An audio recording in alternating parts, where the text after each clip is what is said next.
Oswego Community Unit School District Board of Education meeting for February 10th, 2025. Can I have a roll call, please? Mr. Cerrone? Here. Mr. Gatewood? Present. Ms. Johnson? Present. Dr. Maria? Here. Mr. Ploger? Present. Ms. Simulton? Present. Ms. Venmuth? Present. Please stand for the Pledge of Allegiance. I pledge allegiance to the flag of the United States of America and to the republic for which it stands, one nation, under God, indivisible, with liberty and justice for all.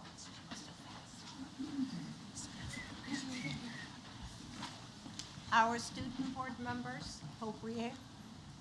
Present. Thank you. On behalf of the Board of Education, I would like to thank you for attending tonight's meeting. We value the feedback we receive from our members of the public and encourage everyone to take an active interest in their public school system.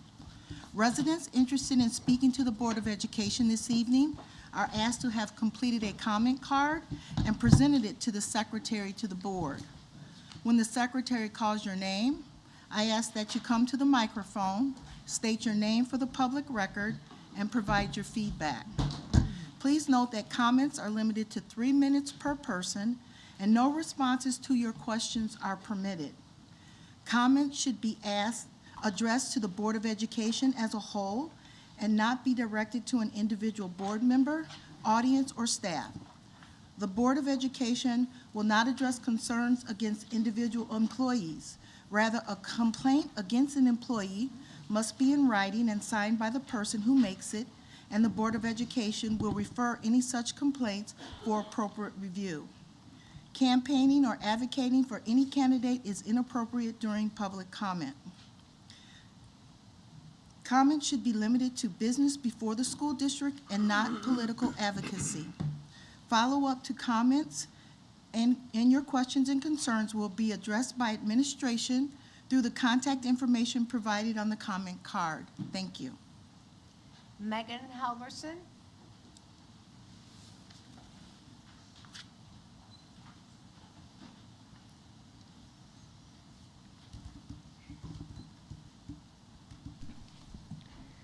Hello, I'm Megan Halverson, and I'm currently a junior here at OE. I would like to talk about why I believe our school district should approve flag football as an IHSA sport. Making flag football an IHSA sport would allow our schools' clubs to become full teams.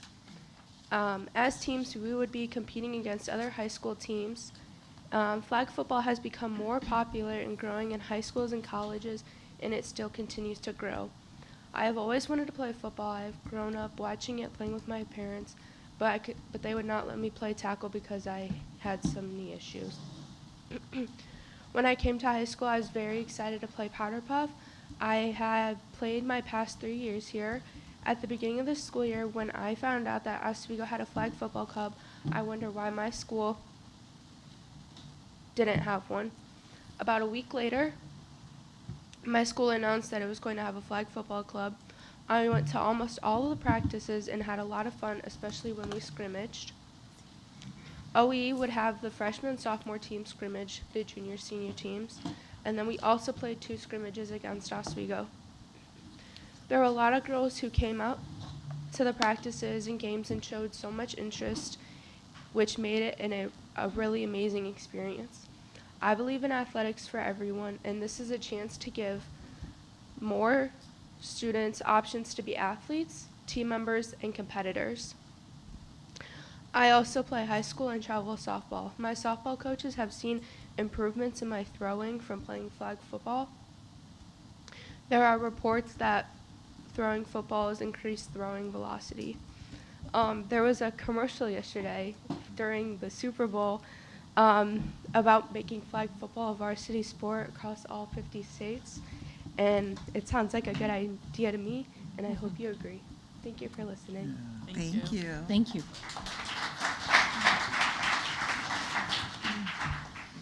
Don Marquis?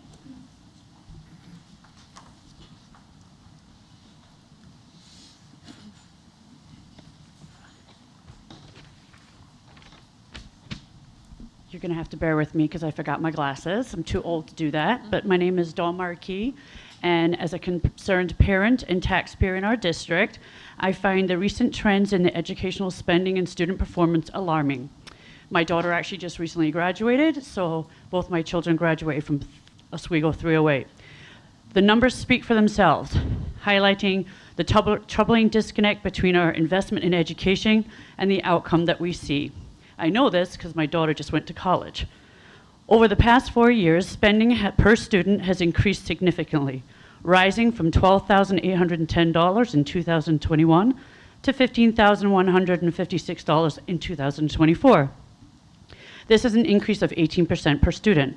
However, despite the investment, we see concerning downgrades in SAT scores, particularly math, where the scores have dropped from 501 in 2021 to a troubling 476 in 2024. The language arts scores are similarly declining from 510 in 2021 to 419 in 2024. This indicates not only that we're investing money in our educational system, but we're not seeing the expected returns from the students. As a taxpayer, I'm deeply concerned with the efficiency of our spending. It is essential that we increase the fundings to translate and improve our educational outcome. The current data confirms that this is not happening. As a parent, I worry about the implications on our children's future. Are we adequately preparing them for success?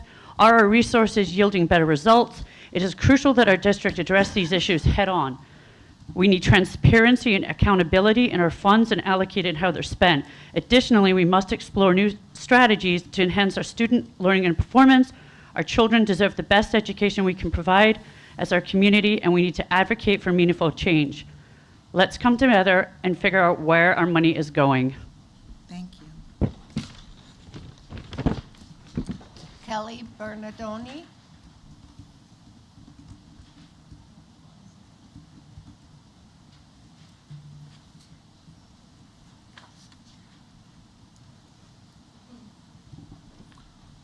My daughter attends Boulder Hill and is in the dual language kindergarten class with Mrs. Mateus. She is our oldest, and honestly, she loves going to school and adores her teacher, as do we.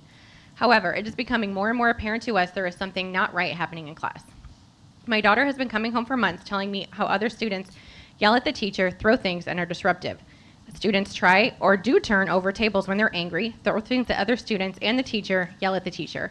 She hides under the table so she doesn't get hurt by her classmates because they're not able to control their anger or outbursts. How she and the other students have to evacuate the classroom until these classmates can be calmed down or taken from class. How she is afraid of one of her classmates who often has these outbursts. She was recently moved to another table away from him. She told me she's happy because now she does not have to sit next to him and doesn't need to be so afraid. What is honestly also disturbing to me is how she tells me these things like this is normal behavior in kindergarten. I've heard stories about her classmates being stabbed with pencils, students throwing chairs at other kids, and the chairs make contact with these kindergartners, injuring them. My daughter came home on January 29th telling me that a student injured her teacher in front of the entire class. I, as a parent, was informed about this by my 5-year-old, not notified officially by the school. I wrote about these concerns to the school and the district the next day, asking where the support is for these kids who are having these outbursts, asking what's being done to protect the other kids and the staff in the classroom now. Less than 1 week later, on February 5th, I got a phone call from the principal, Miss Jones, telling me that it was finally my daughter who was injured by an outburst from an unregulated student. My daughter was hit in the face by a pencil case that was thrown at her. My daughter also told me other kids in the class were using language to scream at the teacher, saying, "Shut up," and "Shut the F-U-C-K up." We do not use this language in our household, and now my daughter is coming home saying these things are being said, and she's learning them from her kindergarten class. In the past 6 days, there have been at least 6 evacuations for kids in this classroom, including 2 evacuations in 1 day. How in the world are other children in the class supposed to get back to class and focus on learning like this? I've heard it mentioned one goal for kids at Boulder Hill is to be resilient. I would agree. I want my daughter and other kids to have this skill. But should they have the skill at the ages of 5 and 6 in kindergarten after so many months of these evacuations? They think this is normal because they experience it happening day after day in their first year of school? This is not normal, nor should we as parents, the school, or the district allow it to be so. Something has to change. We just celebrated the 100 days of school. This means there have been 100 days to take action for the school and the district and support the staff in this classroom. Whatever's been happening is not working because nothing is changing. As I said, there was another evacuation today. Students were throwing things. At least 3 children have been injured. Miss Mateus was injured. Again, we as parents were not notified about the teacher getting injured in front of our children by the school. Another mom in the classroom wanted me to share her story too. Her daughter was repeatedly targeted by one child in the class. She was hit, pushed down to the ground, and sought out to be hit, had a hand shoved into her mouth, skirt ripped, and was subject to a lot of verbal bullying. Her actions got the classroom a full-time aide, but she was not successful in her attempts to get a third dual language teacher for Boulder Hill. I found this interesting since in May last year I was told there would be at least 3 kindergarten dual language classes. She was not able to save her daughter from the bully after multiple attempts at working with the school and district. She finally got her daughter from the class, pulled her daughter from the class a few weeks ago. Is this what we all need to do to keep our kids safe in this classroom? What are the consequences and actions when these unregulated children are repeatedly violent or screaming at their teachers using inappropriate language? Please let me stress, we do not blame or fault Ms. Mateus in the least for any of this. We think she's a wonderful teacher who's doing her absolute best in this environment. It seems to me there is a huge gap in what the school is aiming to do to educate our kids and keep them safe versus what is actually being done. Action must be taken now. We have to make this a safe place for our kids. Please, please get Boulder Hill the resources or ability to make this happen. I do not want my daughter or anyone else to be more collateral damage on the way to getting this resolved. We need action now. Please step up and make this a safe classroom. Thank you. Thank you. Sam Chavez.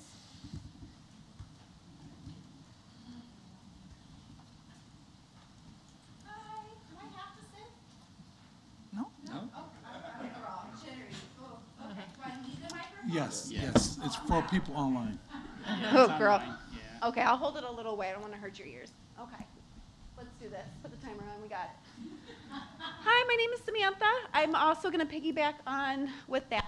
My daughter is in kindergarten with the best teacher, Miss Mateos, and she finds it totally normal that she successfully dodged a chair that was aimed at her by the same child.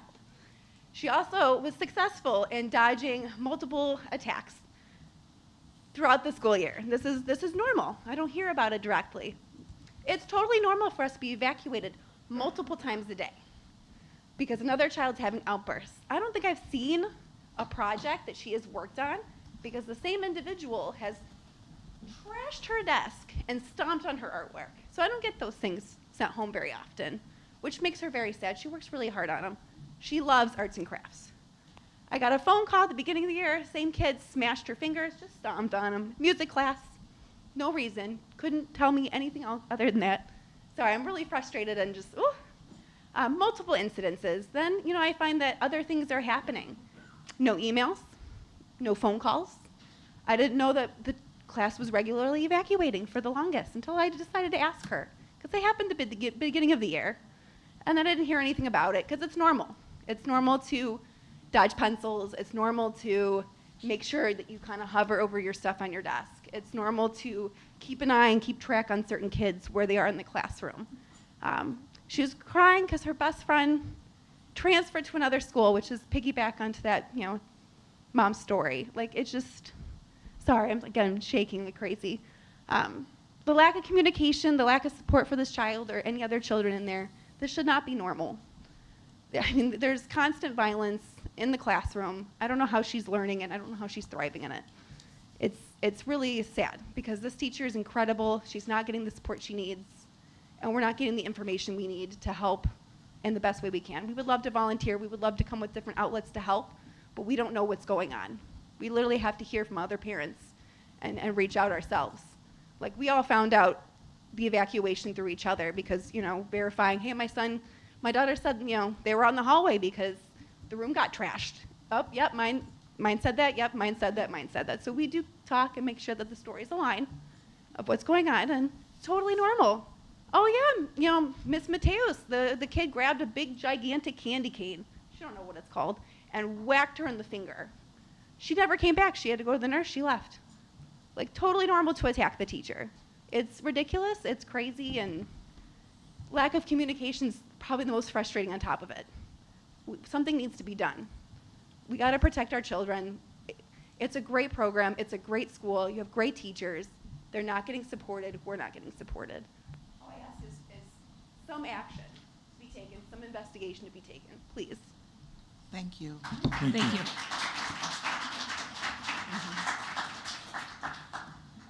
Danielle Larios.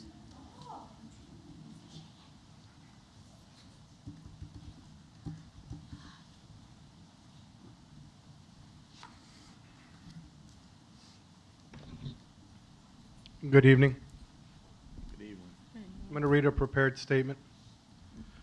How are the children? If you were to pose this question to Mrs. Jones, principal of Boulder Hill Elementary, she might respond as she did to me. I know the children are in danger.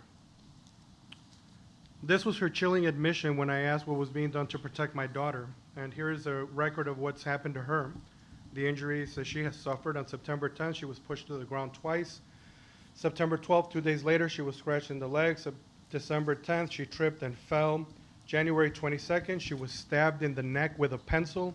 January 23rd, the very following day, she was struck on the leg with a thrown chair. And today, I had to go back to the school because the same child hit her on the arm with a pencil box. Let me focus on the incident on January 22nd. On that day, Mrs. Cure, the assistant principal, contacted my wife and I to inform us that my daughter had been stabbed in the neck with a pencil. But as it turns out, that was not accurate. The truth is that my daughter relayed to us was that the student threw a tantrum and hurled objects indiscriminately, and a pencil hit her on the chin.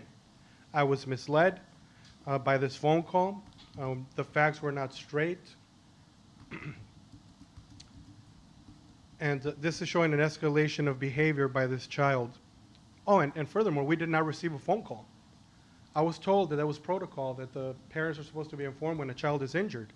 We did not receive a phone call. So that very same day, I spoke with Mrs. Jones, and it was acknowledged that the child, and that is when she acknowledged that the children in that classroom were in danger. She assured me that she had increased staff presence to mitigate the risks, but these half measures have failed repeatedly. Today I had to pick up my daughter. Again, the same boy in another fit of rage threw a container of pencils. Again, my daughter was an innocent bystander. Again, the school failed to properly account for what happened. Today, it was Mr. Meismer, assistant principal, who called to tell me that my daughter was struck in the head with a pencil box. Later, my daughter told me that it was not her head that was struck, but her arm. They're not giving me the correct information, and Mr. Meismer gave me the impression that he really didn't care for my presence that day. He was annoyed and bothered by my concern. Let me be absolutely clear. My daughter is not receiving an education at Boulder Hill Elementary. She is receiving an indoctrination in fear. She is learning to hide under her desk. She is learning to evacuate her classroom. She is learning to endure harm, to justify mistreatment, to suppress her fears, and to comply with violence. She's learning to be a victim. The children are in danger. Mrs. Jones, the principal, demonstrates an appalling lack of leadership. Through this failure, she has become a willful enabler of dangerous behavior. Her lack of decisive action is the reason our children have to endure perilous days in kindergarten. In kindergarten.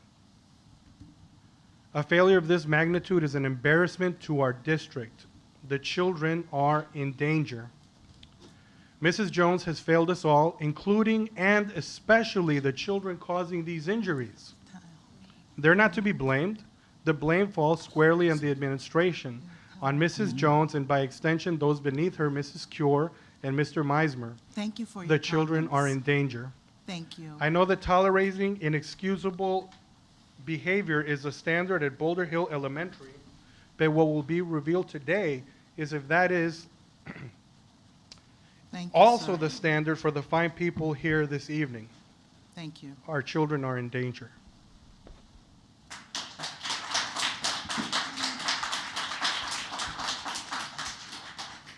Jordan Jeffries.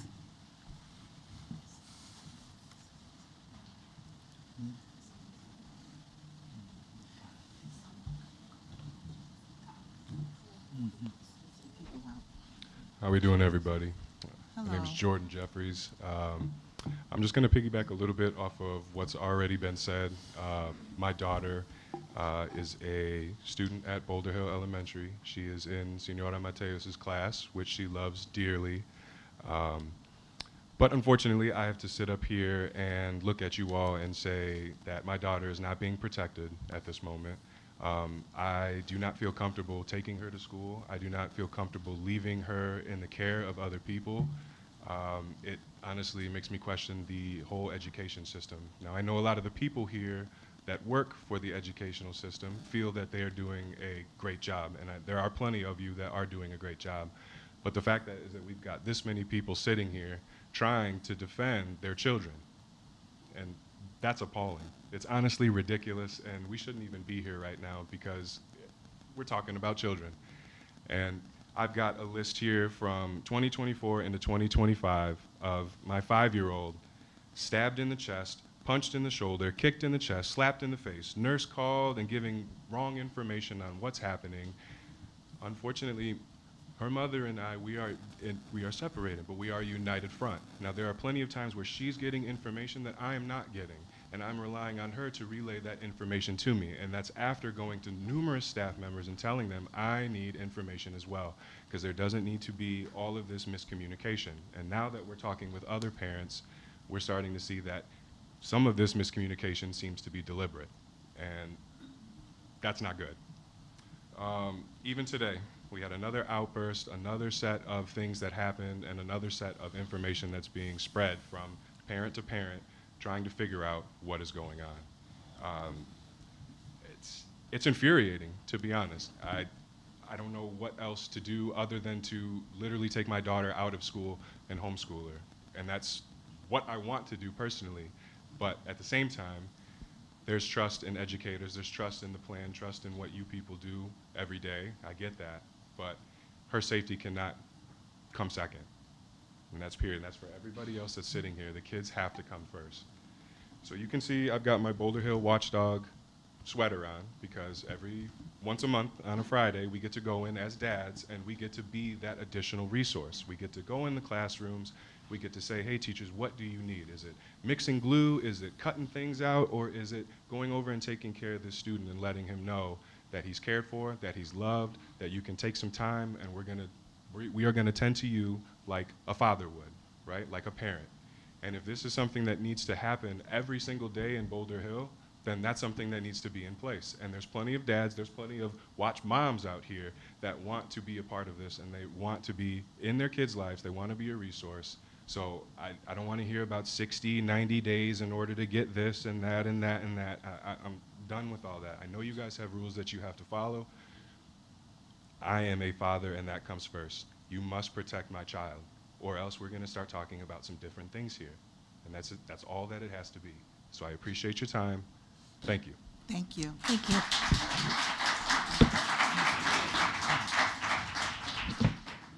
Alexis Jeffries.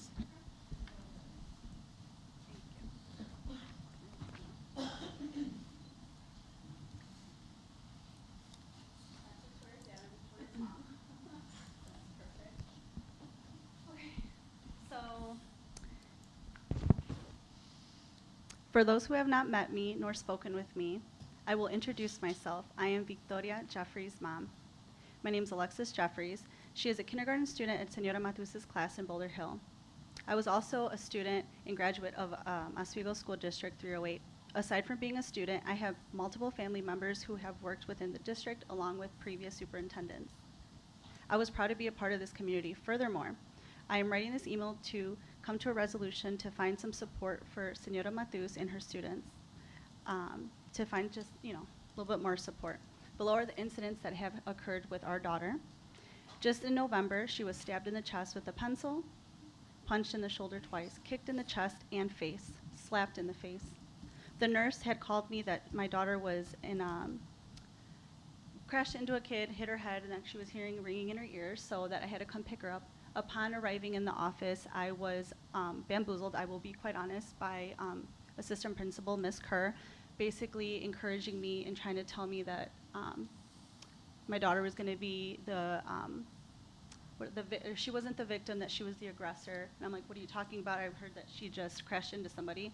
Now my daughter has a scar in her ear. There was 2 fights that happened at recess, and she was just shooed away when she was told to ask for help for one of the crosswalkers. Basically, I was told, I just want to let you know what happened before you decide to seek medical treatment with one is illegal, and it's just unethical. Moving forward, my daughter was denied access to using the restroom by 2 staff members. My daughter's 5. See something, say something. That's what we all say. Mr. Meismer was great and did reach out to Jordan and I, though, about this, and he's been in contact with this throughout this.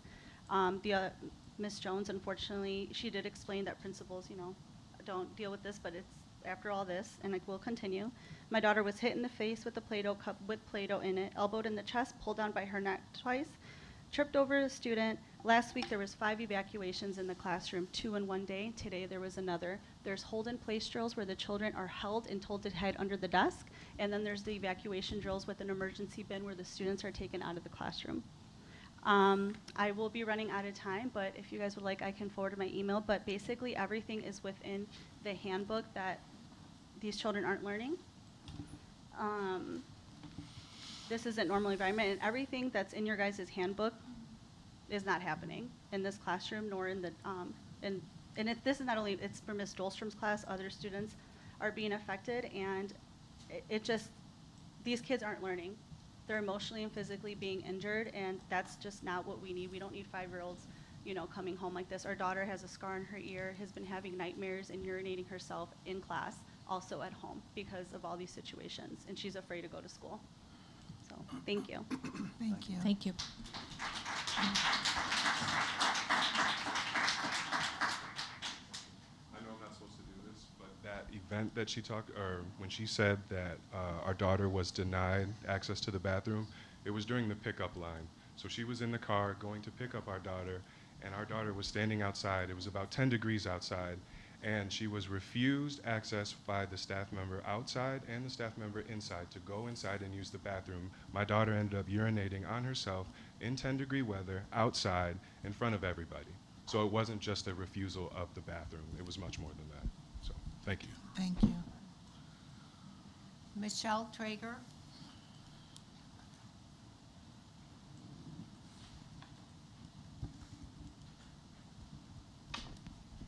Hi, Michelle Traeger, 4 kids in the district. I wanted to, this is related to Boulder Hill, but what my request is that you fix Next Gen. It needs to be tweaked. So at the beginning of the year, at a BPAC meeting, an assistant superintendent said, yes, Next Gen does cover social work and related services. You have a TA at Boulder Hill who has an MSW, but not the school certification part. So she asked about Next Gen. She had a meeting set up, a virtual meeting with someone from HR that Boulder Hill gave her time off her TA duties to take. The HR person didn't show up. The HR person didn't respond to emails to follow up from this TA either. When this TA had a conversation with an admin at HR, she was told, oh no, the grant wasn't written to include social work. So my question is, the grant wasn't written to include social work. Is that because of the parameters of the grant? If that's the case, then please find another way immediately for us to take somebody who's at Boulder Hill, which needs the support. Is it gonna happen instantly? No, but we can at least, you guys are having your 3 to 5 year initiatives, like you can get this started and on the way. If it's within the parameters of the grant and it was just an oversight, then why was it an oversight? And can we please fix it right away? You're hearing all these stories about lack of support. Now, you might say, oh, the social work positions at Boulder Hill are filled right now, but they're not filled by social workers, not all of them. Some of them are filled by school counselors. School counselors cannot provide the legally mandated social work minutes on a student's IEP. So if you don't have the people to provide those minutes, we are in violation of those IEPs. Only school social workers can do the social developmental studies that are necessary on case studies for IEP. I don't have any idea if there are any students in active case studies right now at Boulder Hill. The number should not be 0 because we're also bound by child find, which means that we should be identifying students and evaluating them to see if they need services. So that's what I'm asking. Advocating for Boulder Hill as always. I will say my daughter is in an older grade at the dual language program, so she hasn't had these incidents. But I just want you to know this isn't the first stop that these parents have made coming here tonight. I've seen them at the parent focus group meetings at Boulder Hill. They have tried. They have been very patient. at the expense of their kids, possibly. So please fix Next Gen and do what you can to support Boulder Hill better. Thank you. Thank you. Thank you.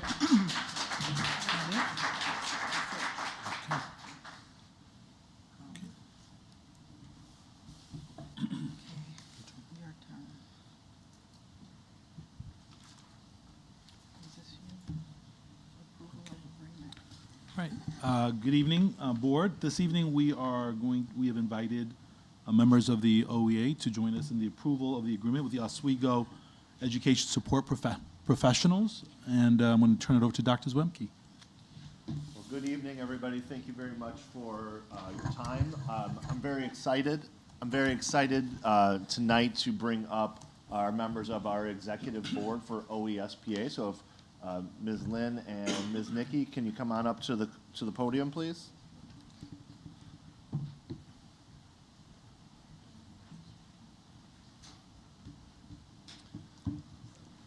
Excellent, thank you. So along with their wonderful executive board, I would like to present tonight to our Board of Education a 5-year contract for your consideration. We just recently had a ratification. I'd like to thank Mr. Obafemi and our finance team, led by Mr. Obafemi and Ms. Sitar, along with a number of folks within Human Resources who helped negotiate. But I'll turn it over to you two so you can tell a little bit about your journey and just be here for just a brief moment.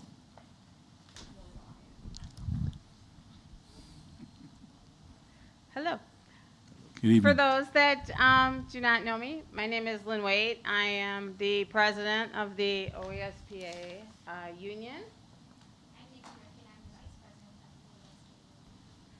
And then with us, we have some of our members that were on our negotiating team, if they could stand.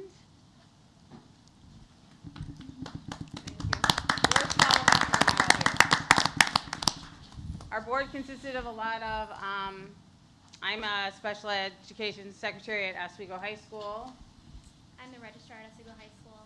And we have multiple secretaries. We have our tech representatives. Everyone was very well represented on our bargaining team. Also, on behalf of the union, I'd like to thank our negotiating team for sharing your side, the respectful dialogue that we all had with all of our articles that were presented from both sides. We're continuing on a positive path of our support staff being recognized by you all as an integral part of the SD308 educational family that we're putting together as a community, and we're starting to come together. We're seeing it as a whole unit collaboration working together. Because of the ratified contract that we are currently in this school year, we were able to reduce almost 90 contracted teacher assistants that we had last year in our district that we have hired this year, that are our own staff for this school year. And we're continuing to get applications throughout the year. I just received 3 for our building last week. So the continuum is working, our plan is working, and it's becoming more positive. With the new contract that we'll be beginning this fall, we know that we will be able to reduce now our nursing contracts that we have this current school year to reduce it. Our goal is 0 for next year. We continue to work with our mission statement of our recruiting, retaining, and rewarding our staff in the district. And then finally, to the board members, Jen, Tanya, Jared, and Eugene, we want to thank you for all of your dedication that you had with us while you were here and your support. We wish you all the best in the future. And to those of you who are stuck with us, Dominic, Barry, Joe, Amy, thank you for your continued support, and we continue to look forward to working together and coming together on our future and our newest strategic plan that we're working on with the district as well. We know that the road has not been easy, as we've heard with our teacher assistants and the support staff in the district over the last few years. There's still some bumps, but knowing that we can collaborate together and come to a positive solution and have positive conversations, and things are going to change, and we look forward to that and making a difference. Thank you. Thank you very Thank much. you. With that, we would love to hear a motion. I would love to make a motion to approve the professional agreement with the Oswego Education Support Professionals Association. Second. I do have, am I allowed to say something? I just want to say this. Thank you for all that you do, first of all. I mean, I've spoken with so many of you over the years, and I cannot thank you enough for all that you do. I also, though, want to thank those who, in our finances, who have worked diligently. I can tell you that they have worked hard because they're aware. And when people want to talk about like the money piece and all that, I would challenge people to go to other districts that do not do 5-year projections and so forth. We do pretty well with what we can, and this is a testament to some of the struggles that we have, knowing we have those contracted employees. We're all aware, and I cannot thank you enough for all that you've done to work with us through this. I hope you know how valued you are. You're correct. We hear stories, and we are fully aware, and thank you for weathering through all those things that we've weathered through, and please know that we care, and you're all appreciated so much. Yeah, and I think I think that kind of represents, I don't want to speak for everybody else, but I think that kind of represents how the rest of us feel too. I mean, Absolutely. we could not function without you. Thank you so much, and thank you for going through this process and reducing by 90 contracted TAs. That's amazing. Well, that was kind of 2 steps, like last year and then this year, and so That's a this big is, number. It should get better. Yep. Even so, yeah, we appreciate the win-win, and Thank you. all that you've done. What a change. Great. Okay. Ms. Simulton? Aye. Ms. Menmes? Aye. Mr. Ploger? Aye. Dr. Murillo? Aye. Ms. Johnson? Aye. Mr. Saron? Aye. Mr. Gatewood? Aye. Motion passes 7-0.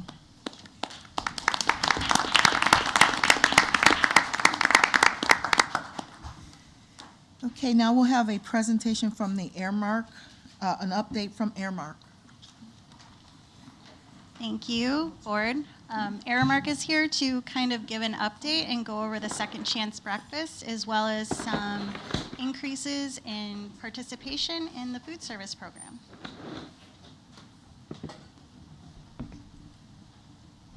Good evening. Thank you for having us. We just wanted to kind of go over our updates that we've had in the last couple of months. We started our Second Chance Breakfast pilot at Churchill Elementary in October, and participation, as our bar graph shows, participation in the cafe is in blue, participation in our Second Chance Breakfast cart is in orange. Wow. Month over month, we've exceeded goals there, about 300% participation more in the cart versus cafe, 263% in November, and so forth. We have Principal Merritt's here from Churchill Elementary, who just like to say a couple of things about the breakfast cart and what it's brought to Churchill. Kelly? Thank you. Good evening. I'm really proud to be here tonight to talk about our Second Chance Breakfast. We launched this on October 1st, and we really wanted to make sure that no student started the day hungry. We served an average of 25 breakfasts, and since launching that, almost tripled our numbers in what we serve every single day. I think we've seen the impact in fewer crisis calls, meaning once students have their basic needs met, we're not hungry and we're ready to learn, so we're taking away that barrier. We see increased focus and engagement. They're super excited to go out there, grab their breakfast, go back into class, and be able to be with their friends and have that snack time too if they need it. There's been really minimal operational concerns. We've had a few spills, of course, especially in the younger grades, but they're very easy to clean up. Seamless execution. I think it kind of goes all through our 3 pillars that we've been talking about, effective systems and teams. Aramark worked with me really closely to make sure that they were there to support, including the scanning. And so it's really been quick, quiet, clean, back to class for learning. I think high quality instruction comes back because I'm not hungry, I can focus, my brain can develop, and those neurons can go together to make sure that I'm retaining the information. And again, it's really more than just a breakfast cart. It's equity, student well-being, and really building a stronger school community. So I'm really proud of it, and I think it's been a huge success at Churchill. Thanks, Kelly, for all your support. So we've also, with Kelly's support, we've done a survey to the other principals regarding whether or not they'd like to launch a cart as well. We've had some reaching out from the other elementaries. We have 3 other schools that would like to pursue that as well. So we're in the midst of connecting with them about launching that as well. During that time, we've also implemented a breakfast cart in the hallway during breakfast at Oswego High School. So the students have another point of food access during the day. Just because the cafeteria is on the other side of the building, a lot of kids are migrating towards the dean's office, so they have access point to the food that they would have in the cafe there. Again, minimal spills. Principal Grays was great about allowing us to launch that there, so we're excited about that. Again, Boulder Hill is one of the elementaries that would like to go ahead and do the second chance so that any late arrivals have access to food and snacks as they need so. And there's another 3 there as well. For our high school, at the end of January, we did our grand opening of our Rally Cafe. This is the second cafe we have in the district for the grand opening, and Oswego's school district was the first in Illinois to launch our Rally Cafe, and it's really about school spirit, made-to-order bars, our rotating test kitchen, and lots of grab-and-go options. So it was a great day there. Those are some of the pictures from the grand opening. All right, so now we would like to introduce to everybody the new pop-up rotation workstation at junior high school. I think they are so ready for a stir-fry bar, ramen bowl, panini bar, and smoothie. So actually, tomorrow we're starting it off with a stir-fry bar at Chopper Junior High School, and that's going to be happening towards the end of the week. Hopefully, we're not going to be having snow days, because I'm really looking forward to that. We also partnership with our vendor and partner, Riches, and we did a lot of sampling lately with within high schools, junior high schools, and elementaries. And here's just a couple of pictures just to celebrate and introducing new pizza crust, introducing new breakfast items. It's like a healthier version of the double chocolate donuts. So it's like, you know, less sugar, less fats, and all that good stuff, but it's still delicious. So, yeah, that's coming up soon on the menus as well for breakfast. At elementary schools, we did celebrate a hot chocolate day. I hope you guys heard about it already. It was a huge hit. We did send the flyers to all of the principals, and they were so receptive. They did send out to the families, and Hot Cocoa Day just generated 269 additional meals for breakfast, which is just a huge thing to achieve. So thank you for that. And then we just, as we said, we're going to be focusing also on capturing feedback from students, parents, principals. We did send out surveys, and out of all the principals, we have 43% of schools responded, 88% of them were happy with the results and how we do service there, and 80% recommended us being their vendor for the school. As far as students' feedback, mostly I've been going through the junior high schools and getting responses. What are they looking for? What menu items they are looking for? And that's why we're introducing those chef pop-ups. I think they're so ready for something else and something more. However, about 80% of students said that they are satisfied with their meal at school. So that was a huge win as well. And overall, Patty, if you would like to. Yep. So just to wrap up participation this year, this school year's numbers are on blue for the bar graphs and oranges last year. So in comparison to last year over this year, we're ahead this year.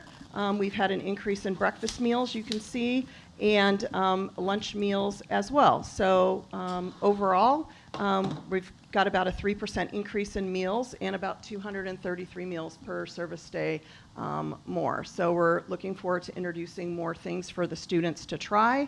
In addition to the limited time offers, like Chef Natalia was saying, our rotating chef pop-up bars. We're looking for that to be a big hit as well at the junior high level. And thank you very much. Oh, questions?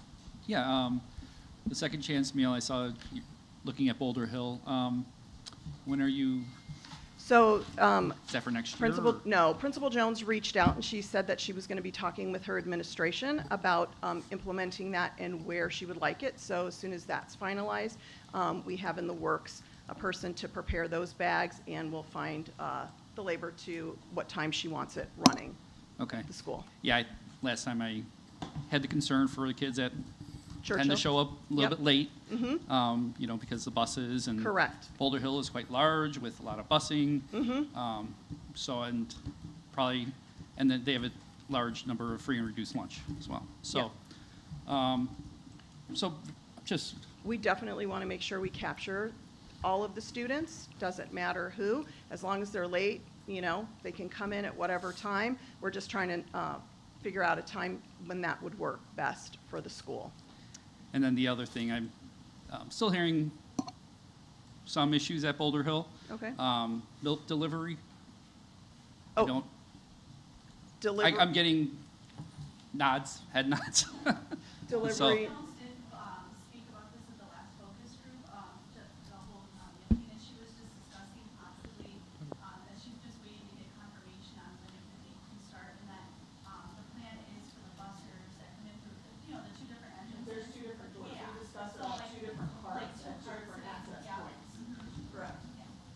oh, okay.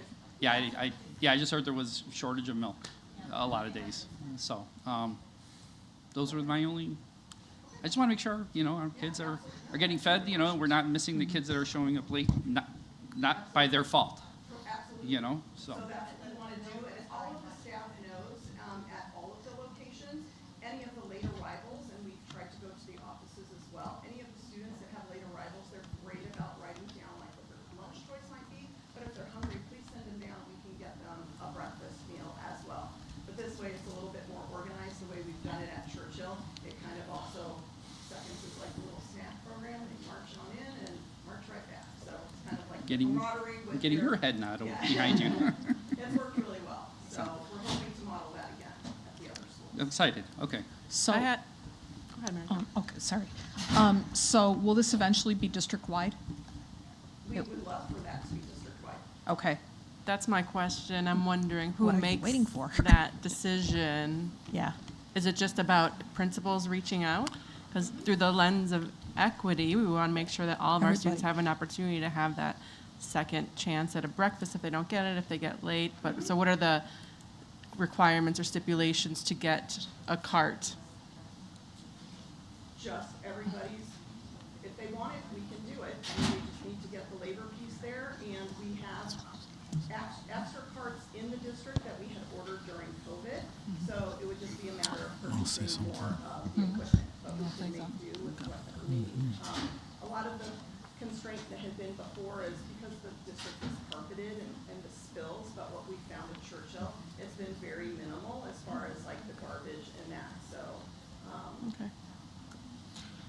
I think that's something I would be interested in invest in researching if we can get it everywhere. Over, you know, feeding our kids. So, yeah. Well, absolutely. I mean, I think so. One of the things that I would recommend, and I know with Amanda, I think it would be important to look at the numbers and then to examine where there's a need and to ensure that we are, I'm sure many of our schools would appreciate this kind of support. So it would be great to see a follow-up report come to the board about some of the considerations and the criteria, establish what could be some criteria to then determine where there is receptivity, the staffing, and also the need, and in order to support our students. So we definitely want to go beyond, we appreciate the collaboration, and we'll call it a pilot, right? And so you've piloted this program, and I'm hearing from board members the interest to move forward. So let's look into it further. And so thank you, Amanda. Okay. Yep, go ahead. Yeah, I just have, No, no. Oh, you're good. I just have, did you go? No. Oh, was there? Oh, it was Go ahead. oh. Go ahead. Go ahead. Okay. My only question was, what are the setbacks that you're facing with this second chance meal? Because I know I raised a few questions at the last time we had this conversation, so I just want to know what the setbacks are that you're experiencing. You got to use the microphone. Sorry. A lot of it has been garbage and positioning of where it is. We do need to get some Wi-Fi points in some of the buildings, like Oswego High School does have Wi-Fi outside and across from the dean's area that captures to the dedicated push coin terminals. We do need to, for Churchill, because they have a smaller participation in the cafeteria, we're able to mark off on the roster book who already purchased breakfast, so it's not a duplicate. So we just go with a binder. For the larger schools for participation, we actually need the push coin terminals to go ahead and do that for the point of sale to go through. I would say that garbage and storage in some of the locations, like Boulder Hill has storage constraints. We need more refrigeration and things like that for their location. For the larger population, smaller kitchens. Go ahead.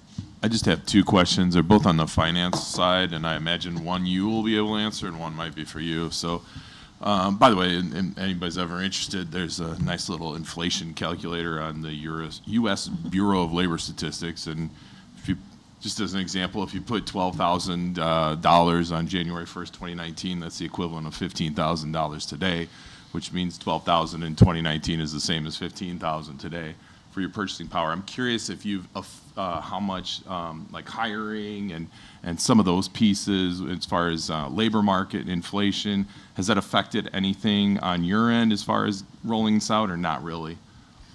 Not really. Okay. It's just been a matter of, at the elementary, the time frame between when school starts and when their first lunches start is kind of the tricky sweet spot. You've got about 2 hours, so trying to find the best time in order to get that done. Okay, and I guess this might, and you might not be able to answer this, Mr. Obafemi, if not, no big deal, or somebody from your team, but I'm curious if we do lose federal funding, is it going to be problematic for us to continue programs like this? Or would you have to look into it more? Yes, it will, but I don't anticipate that we will lose funding for that. The funding for this comes from the U.S. Department of Agriculture, not the U.S. Department of Education. That's number one. Number two, there are actually more states who are not as financially well off as Illinois, who depend really, really strongly on the National School Lunch Program. So because of those reasons, I don't anticipate that it will be a problem that we'll have to wrestle. Always proud to live in Illinois. I love the state. Been here my whole life and go back 6 generations. I love it. Thank you. Okay, is that it? Thank you. Thank you Thank you so much. Yeah. And by the way, we promised the board this will be done quarterly. This is Q2, so they'll be back again in 3 months for Q3. Thank you. And then in June, they will do their final presentation at the end of for Q4. Excuse me. We have one question from Ms. Johnson on the line. Ooh. Who? Ms. Johnson. Oh, Jen. Sorry, Jen. Go ahead. Go ahead, Jen. I just wondered what the protocol is, or what the rules are for, say, if a student drops their lunch, what is the protocol for what happens? Drops their lunch. Like if they drop them on the floor? Oh. Okay. The student comes back into the cafeteria and the server ends up replacing the meal. Okay, I've heard a lot of issues happening over at Prairie Point regarding this from adults, not from students. So if you could look into that over there, I would greatly appreciate it. Absolutely. Thank you for bringing it to our attention. Thank you, Jen. Okay. Thank you again. Thank you all. Okay. Okay, board, this evening, I'm going to invite Dr. Dubiel to talk and share information about some of the work that's been happening to really strengthen and address some outstanding concerns and work that needed to be done in the area of our special education program, and also in terms of the Diverse Learners Task Force specifically. And so I want to thank you, Dr. Dubiel. Good evening, board. So this evening, I'm going to provide an overview of the 2 Diverse Learners Task Force that we initiated this year. So I am going to provide an overview and give you an update on those task force. The 2 task force that we initiated this year was a multilingual task force and a special education task force. The multilingual task force was charged with identifying one program that they believe needed specific attention during school year 25-26. To be clear, this does not mean all of our multilingual programs do not need attention. It will very much be tied to the 3-year strategic plan, but a program in the multilingual department that they felt needed particularly attention to. There are 3 programs in multilingual, and the individuals that were part of this conversation were district staff, building staff, and teachers that were appointed by the OEA. For special education, similar structure, where those individuals were tasked to identify up to 3 programs. There are over 12 in special education that needed specific attention for them to for implementation in 25-26. Again, that does not leave the 9 remaining special education programs to be disregarded, but what they believe needed specific attention. Again, that included members that were identified by the OEA, district admin, and school building leaders.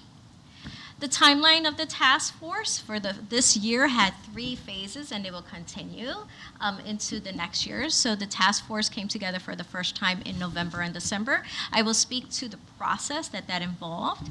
Phase 2 is the analysis. We are currently in phase 3. Well, a little bit of phase 2 and phase 3. We're in the approval stages. So we're waiting for an approval. So we're having a lot of conversations about the financial impact for some of the recommendations that came from the task force. There will be adoptions and accommodations and changes to the recommendations if it's going to impact finances or another avenue that we just may not have the resources at that time. Phase 3 is then the implementation, and then phase 4 and 5 will be the progress monitoring and the continuous improvement. For phase 1, what that included is working with the task force to realign our work with the 6 building blocks.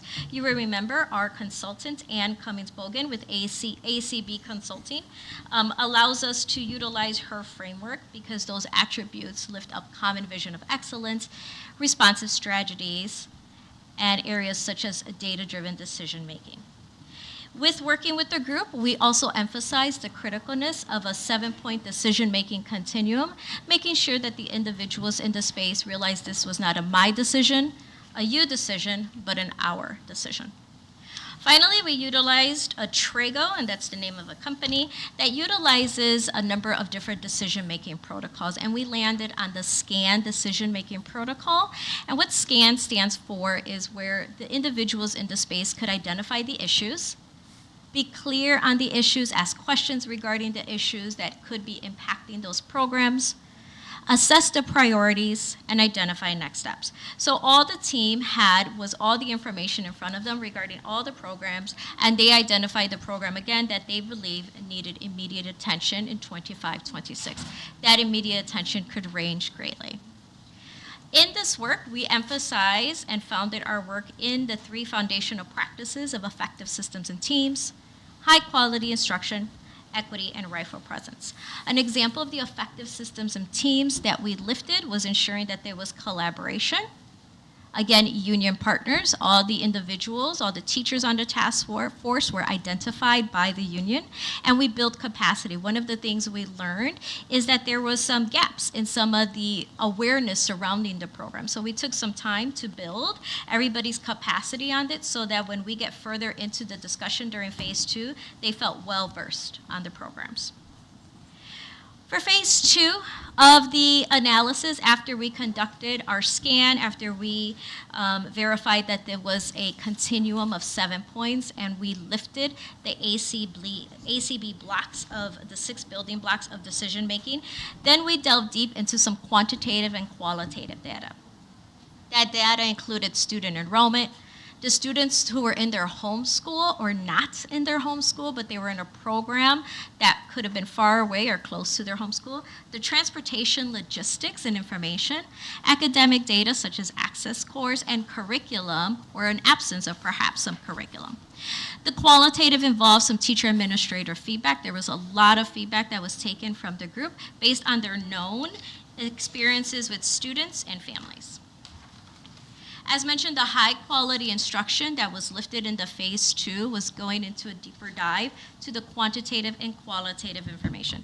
There was also a lot of hours, weekends, lots of hours, I can't emphasize that enough, behind-the-scenes information of just gathering years of data.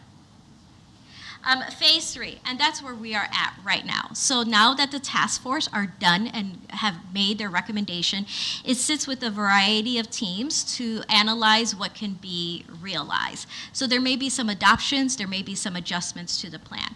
There's a lot of conversations that are happening in small groups with principals as well as one-to-one with principals so that they get a sense of how their building may or may not be impacted with some of the program shifts that occur. And then once those adjustments are made, we would execute the plan. This is where our equity and rightful presence is absolutely highlighted. If and when the plan that is recommended is approved, there will be a lot of moving parts to ensure that the work that we do is absolutely aligned with best practices, everything from resource mindsets to program structures, ensuring that our SCL needs are never compromised of our students, making sure we're having conversations and supports in place, again, working with our union partners for staffing, and then thinking about the nuances of the facility and curriculum needs, because as you could imagine, if we're discussing program changes, we need to have a conversation about what that means with the facility. So this is very much a cross-collaborative conversation that has occurred with multiple departments, including transportation, operations, L&I, equity and engagement, all the building leaders, and again, our union and partners.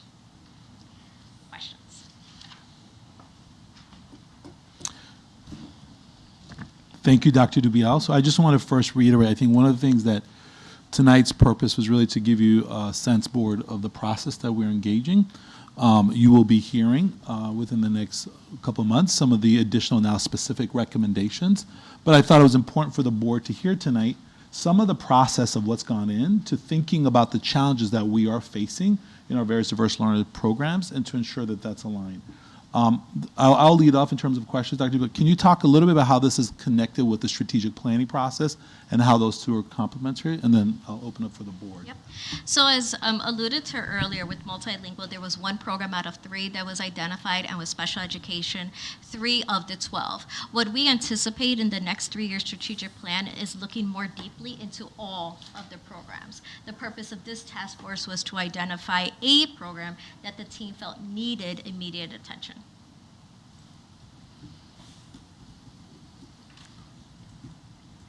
Dr. Dubiel, thank you very much for your presentation. Can you let me know if BPAC and EPIC were involved in these discussions?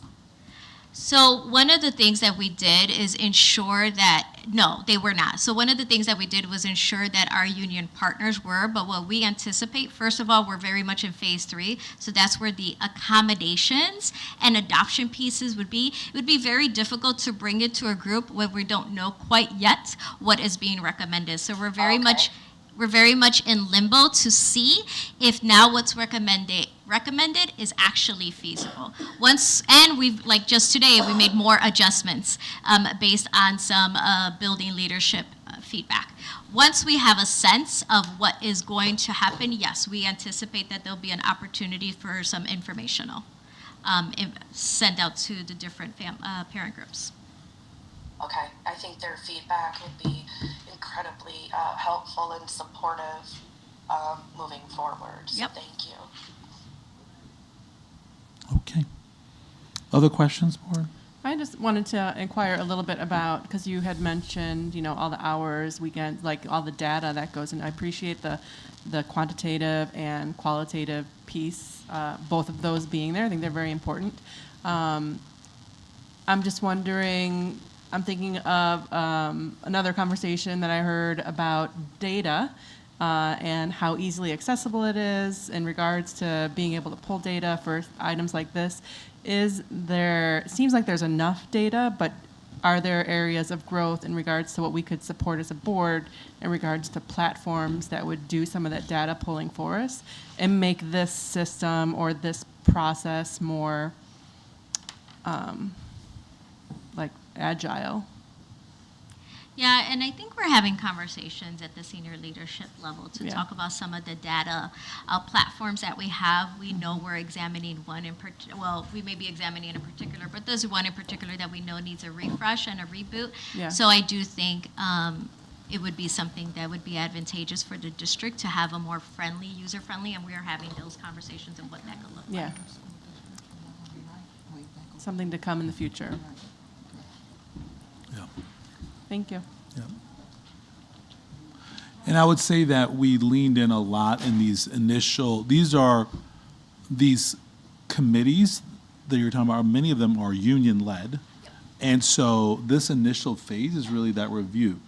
The parent component was extremely instrumental in our strategic planning process. And so those two, to your question, Ms. Johnson, will become very evident in terms of the feedback we've received through the strategic planning process, as well as we did do a lot of work around when Dr. Dubiel came in, meeting with parents throughout her entry plan. So in her entry plan, she met with a number of parent groups, including EPIC, and so there was a lot of feedback about significant challenges that we are facing, and I've met with a number of those groups as well.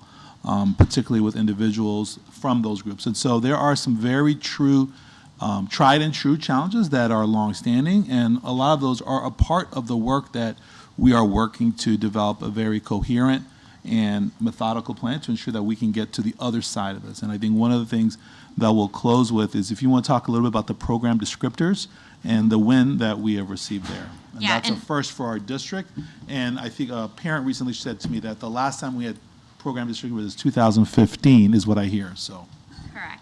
And I'll just add this piece as well regarding the qualitative part as family feedback. As mentioned, some of the qualitative information was leaning in on our staff and our leadership about what they have experienced. And we're talking collectively over 100 years of input, and we're not saying 100 years of staff input, but just all the experiences combined.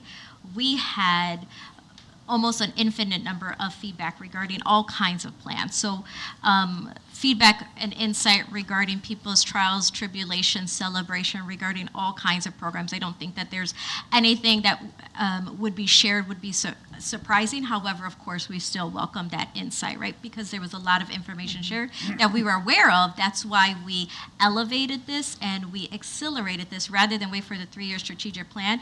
We knew that this was a concern, both in the multilingual space and in the special education space. So rather than wait to 26, 27, we wanted to identify at least one program in each department that we could prioritize right away. And you really utilize that as a pilot, as a model of what we could do with the additional programs. To speak to the programs and attributes, it was clear that some of the program descriptors in special education were not as explicit, and it needed to be. So back in the summer, we worked with several teams to think about ways we can provide more description about each program. So in that work, we included different attributes. So not only describe the program, but what are the different attributes of a program?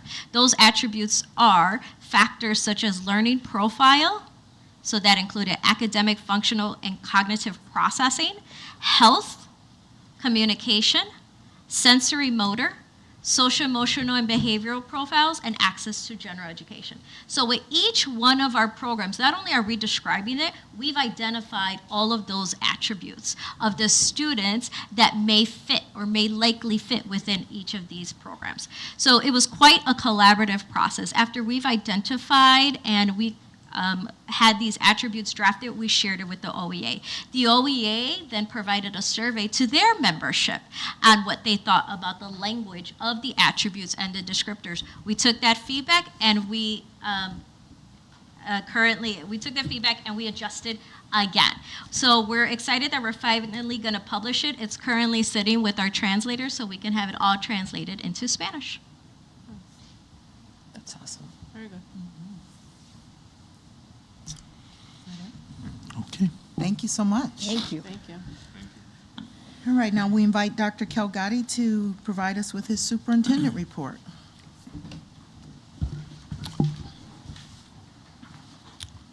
All right, good evening, board. Just a couple quick updates. First of all, I want to really bring to our attention, board, I think that this is a period of time where we know that there are significant issues that are going to rise in each of our schools.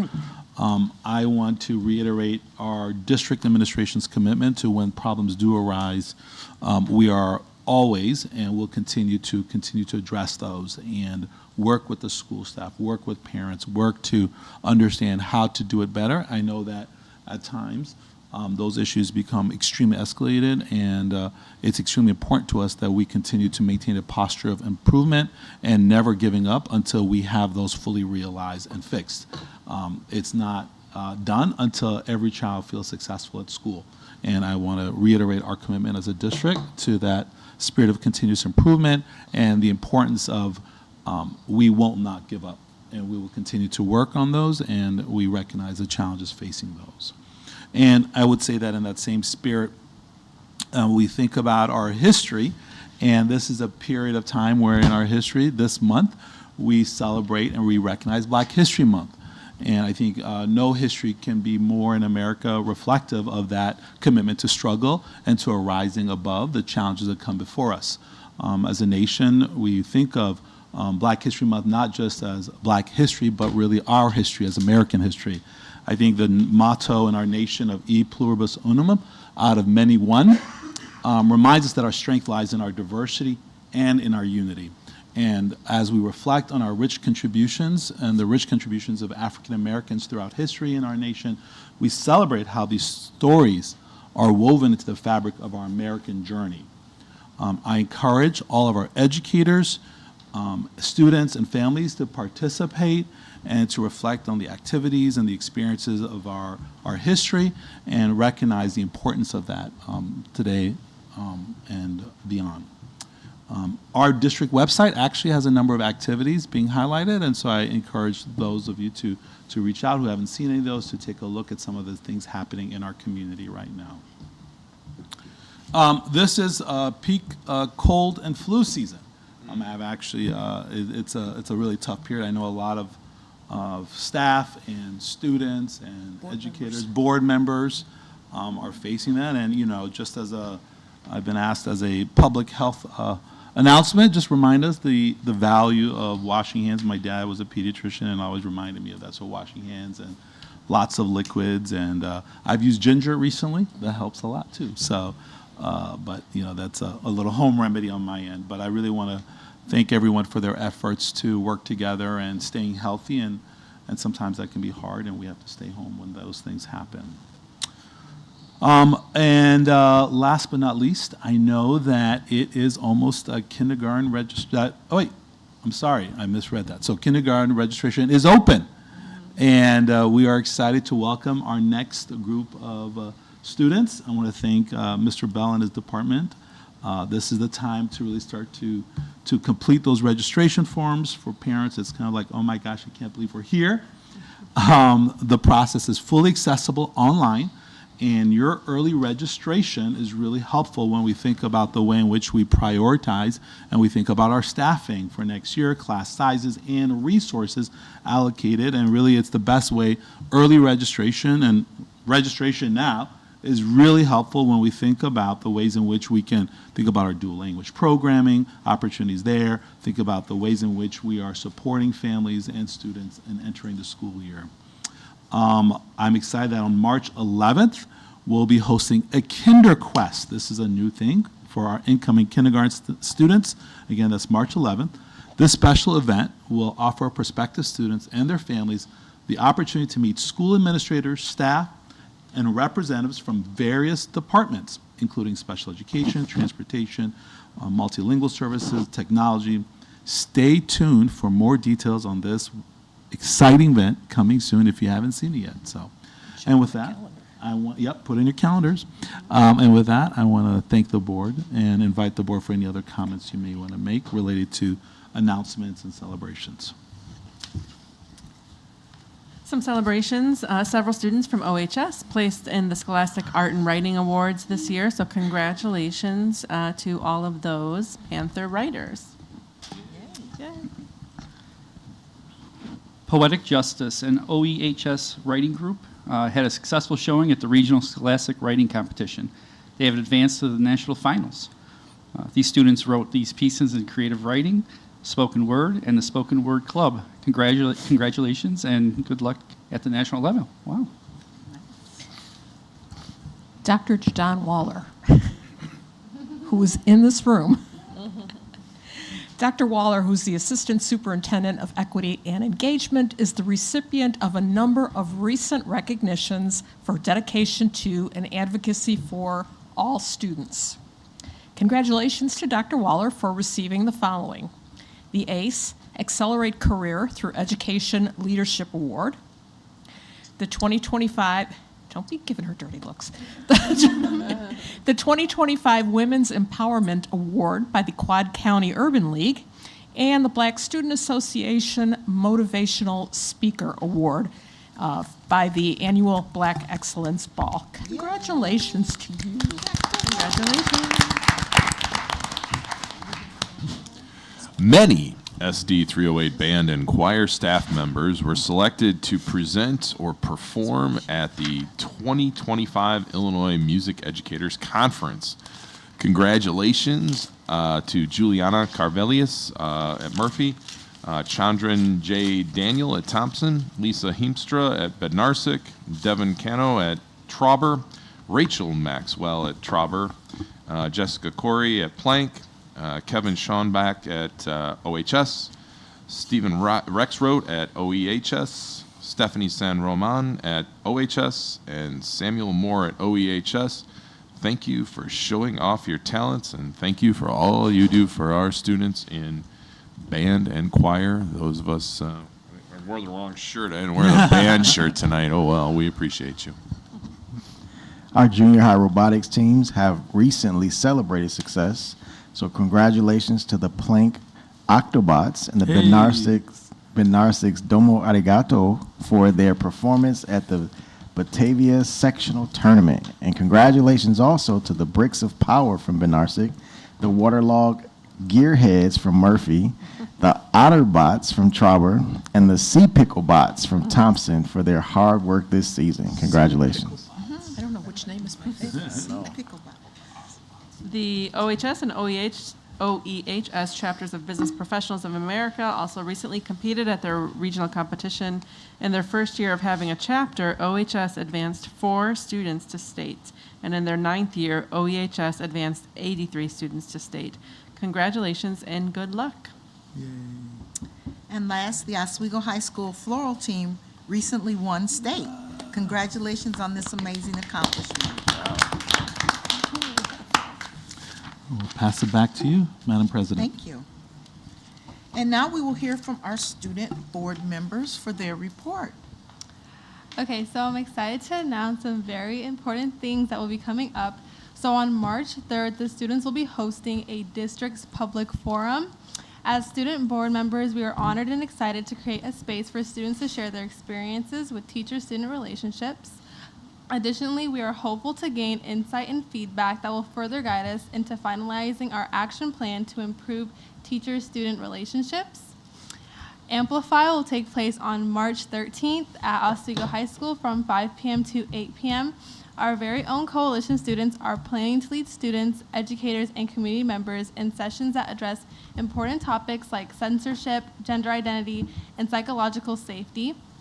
Students will share their stories and experiences as students in our diverse district. Please mark your calendars for an inspiring and impactful event. And then the Black Excellence Ball, hosted by Oswego High School BSA, is happening at OH on February 22nd. Doors will open at 6 p.m. So we should come together, celebrate, and experience and honor Black excellence and culture. I've also heard wonderful feedback about the success of BSA Buddies. The BSA board members from both high schools were eager to mentor younger students, hoping to instill pride and a strong sense of identity early on, helping to prevent the insecurities they once experienced themselves. They are truly enjoying the opportunity to empower these students, boost their confidence, and ensure they feel seen and valued. Thank you. Thank you. Great list. And now we'll have our board committee reports. We'll start with the Finance and Facilities Committee. Who would like to give that report? Okay, I was going to say, If you I'll have say it up. legislation. Yeah, I do, Oh. actually. So basically, the two main things that we talked about were, well, first of all, an update on the master facilities planning process. We are up against a situation where the rooftop units at Brokaw have come to the end of their natural life. So we have put together, or there has been some quick bids put together to replace those. We do need a long lead time to get that done. Generally, it's about 16 to 18 weeks because they need to be ordered. So in order to have people in place to get that done over the summer, while students are out, we did need to process that now, so that's underway. Quick I'm bid. just going to add to, so Brokaw is not going to be hosting extended school year this year, but they were already not going to be because of the parking lot, so it kind of, so the timing is important that we get both done over the summer, this summer. Okay, so how do quick bids work versus regular bids? Oh, I think quick was just my. Oh, Yeah, okay. no, I think that's- Well, I Okay, I mean, thought to there work was like a quickly. There is an agenda item coming up, right? Yes. on the There is, topic. there is. We do have an Yeah. agenda Perfect. item, We'll or I can talk cover about that. it. Okay, thank you. Thanks for the plug, Mary Jo. No problem.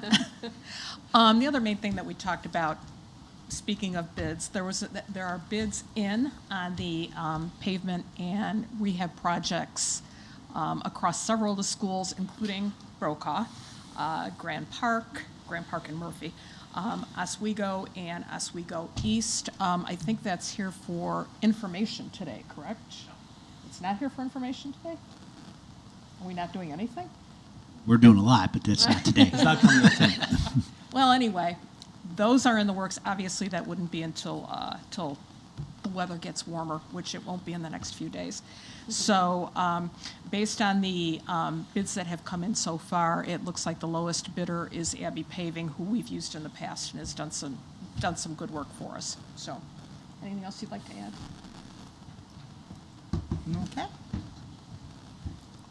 You want to add something to that, or you want to wait until your presentation? Okay. All right, and then our Policy and Legislative Committee, who would like to I can do speak it. to that? Okay. We were provided a high-level review of the methodology and revisions to the review of student rights and responsibilities for 25-26 school year. And I think we're bringing that here to the board, not this meeting, but next meeting. Is that correct? 24th. On 24th, thank you. So great job to the team, very informative, loved some of the changes that we've made and kind of some of the updates, so appreciate that. Definitely answered all of our questions, so I look forward to that on the 24th. There's also the Vision 2030 was briefly discussed as it was covered in the Finance Facilities meeting. It was mentioned that Vision 2030 is aligned with our strategic plan. There are a number of bills that were discussed that impact K through 12 education that were passed in 2024. I'll highlight one. Oh. Sorry, go ahead. I don't think that was probably after you left. Yeah, And from I was going to highlight one. Is that okay? Go for it. Okay. Oh, sorry. Public Act 103-0771. This one's fascinating, right?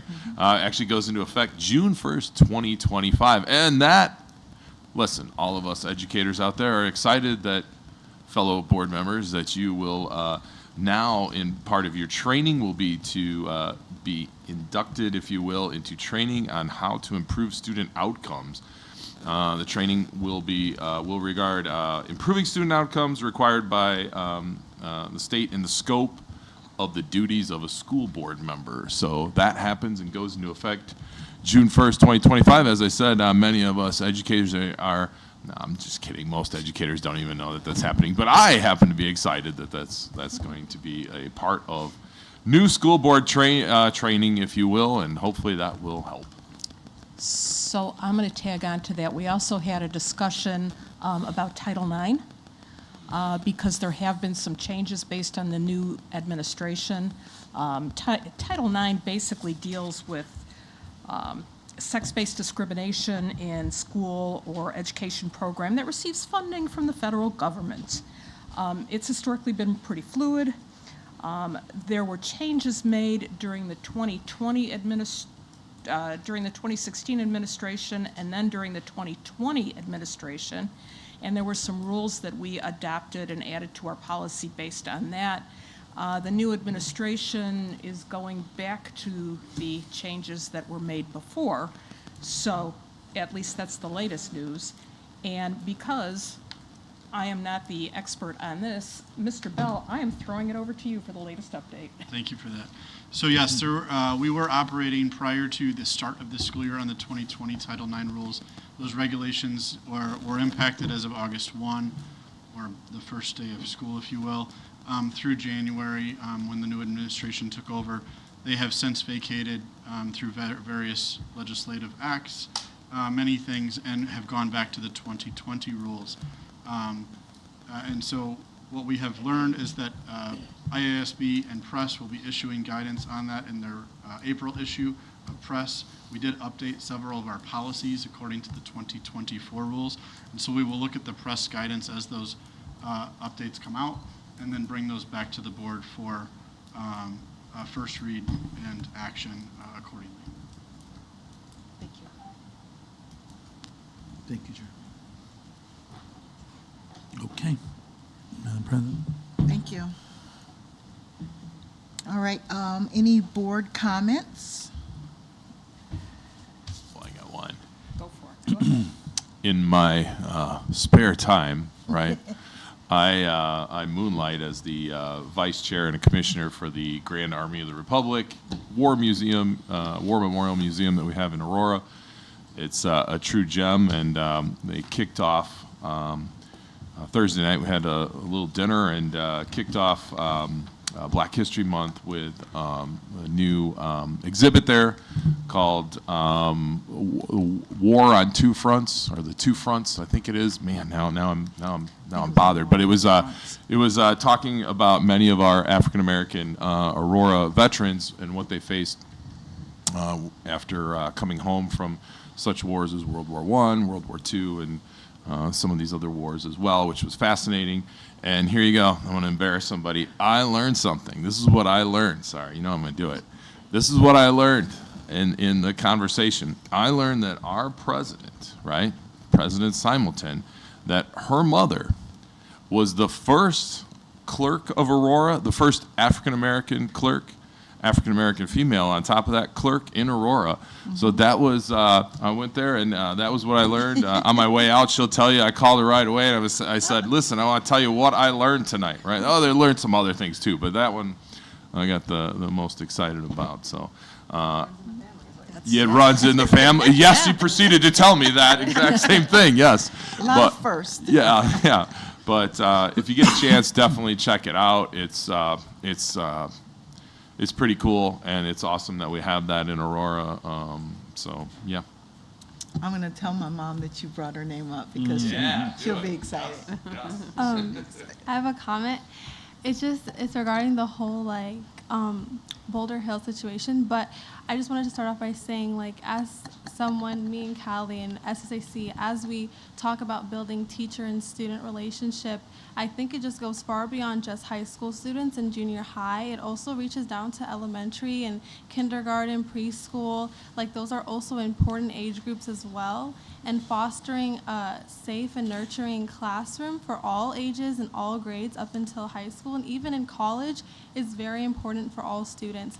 So I'm not going to lie, it kind of broke my heart to hear those types of stories and hear how unsafe these classrooms are becoming. And these are students too, regardless of the aggressors or the people who aren't being aggressive. They're students that also need to be nurtured and come down and find that reason why are they acting out or why are they misbehaving in the classroom.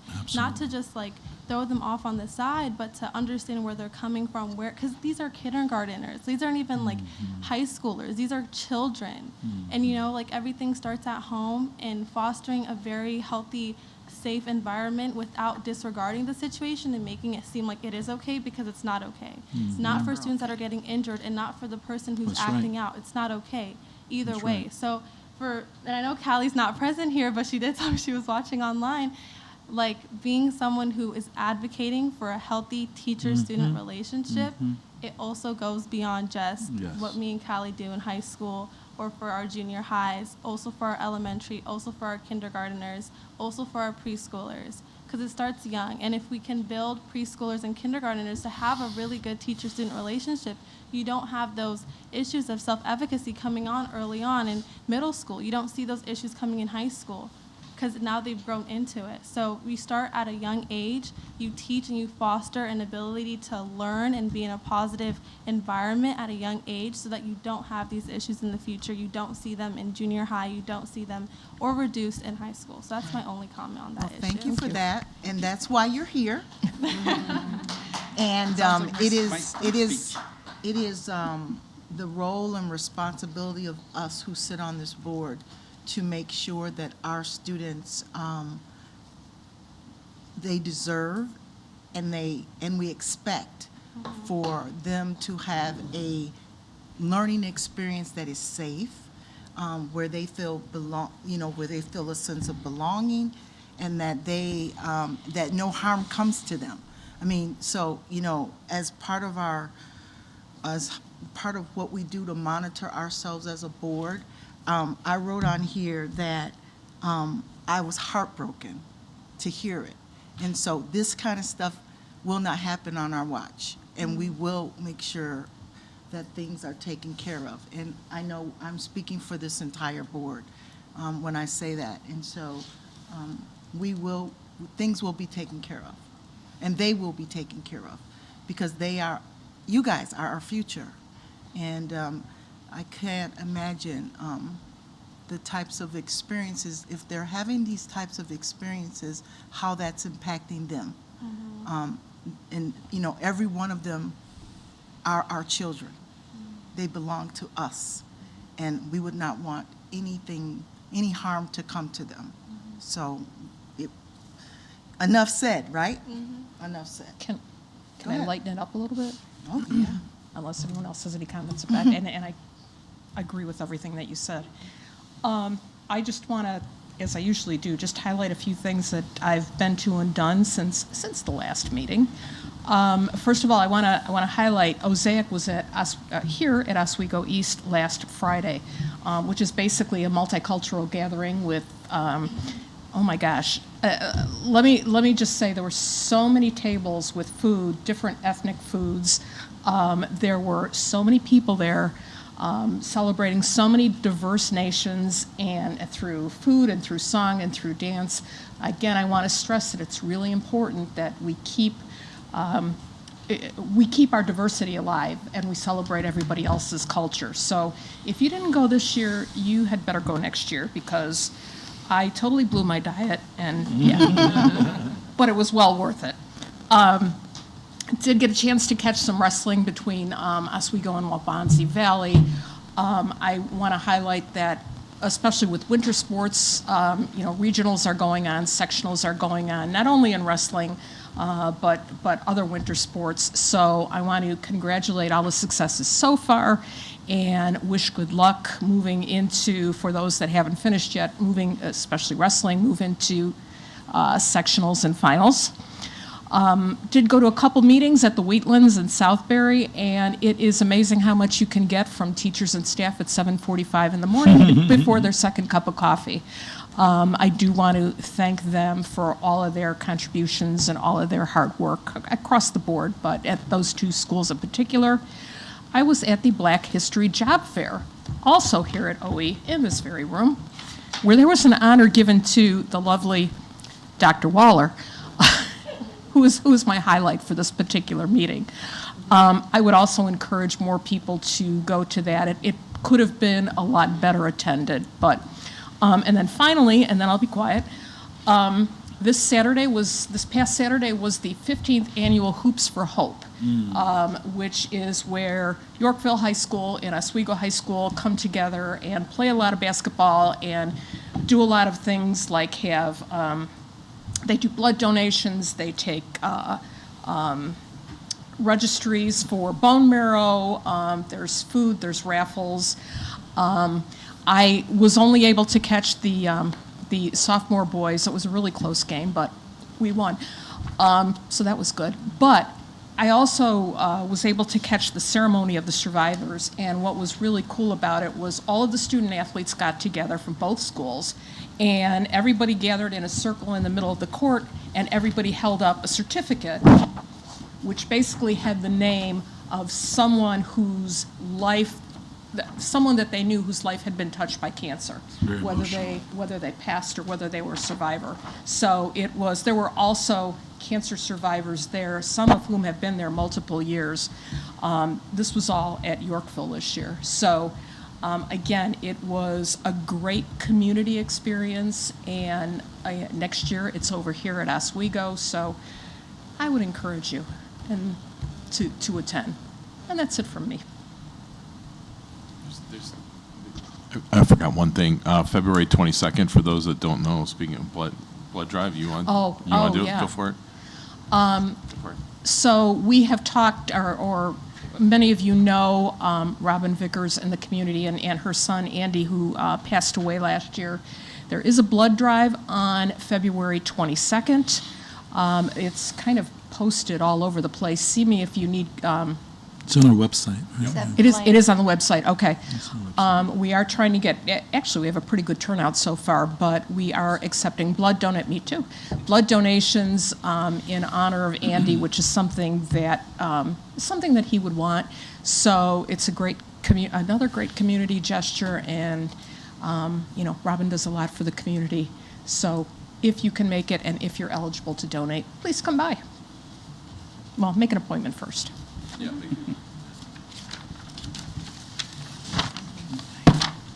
Thank you, Jared. Here to help. All right. 8.1, consent agenda. Can I have a motion to approve the consent agenda? Make a motion to approve all items under consent, including 8.1 minutes from the Board of Education meeting on January 27, 2025, open and closed session. 8.2 to acknowledge the FOIA requests received by the district, and 8.3 to approve the field trips for overnight and or over 200 miles. Second. I have a question before we approve. Yes. Go ahead. Did you second? I did. Yes. Okay, go ahead, Jen. Dr. Kincaid, when it comes to adults that are listed as chaperones, if you will, are those necessarily school employees? Are they parents? Who can they be? So typically, we can have a mixture of both. We always have school employees present as chaperones, but for some of our larger field trips, we do also utilize some parent chaperones. Okay, thank you very much. Go ahead. Mr. Ploger? Aye. Dr. Murillo? Aye. Ms. Van Miss? Aye. Mr. Cerrone? Aye. Ms. Simulton? Aye. Mr. Gatewood? Aye. Ms. Johnson? Aye. Motion passes 7-0. Okay, 9.1. This evening, I'm going to invite Dr. Paul and Mr. Owen to a presentation bringing to the board for information some work that's been done to really think about our platforms and vendor platforms for our career and college readiness. Always recognizing that career involves the trades and other career involvement. So this is an expansive term Want to make sure that's clear as we think about this work tonight. I want to thank you all. Oh, you have other guests here, so I'll let you all introduce yourselves. Thank you.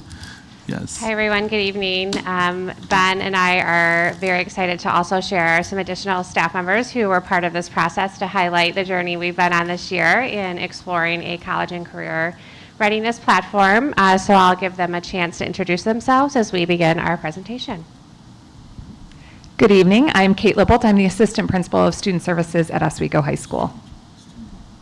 Good evening. I'm Ben Owen. I'm the Director of Career and College Readiness. And before I hand things over to John, I did want to point out that as we go through the information tonight, you're going to hear times when we will say college and career, and you're going to hear times that we will say career and college. That's not a mistake. That's intentional. And the reason for that is when we're referring to legislation, we'll align with the language that is utilized, which is typically college and career.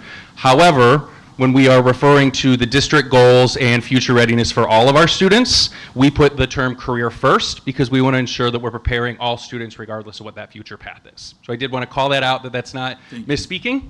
So just. Thanks, Ben. And I am John Francis, the Executive Director of Schools here in 308. So just kind of a history of how we've gotten where we are today. This work really started with the vendor review process back in the fall of looking at different vendors, including the one that we are currently using, and what is going to serve us best going forward.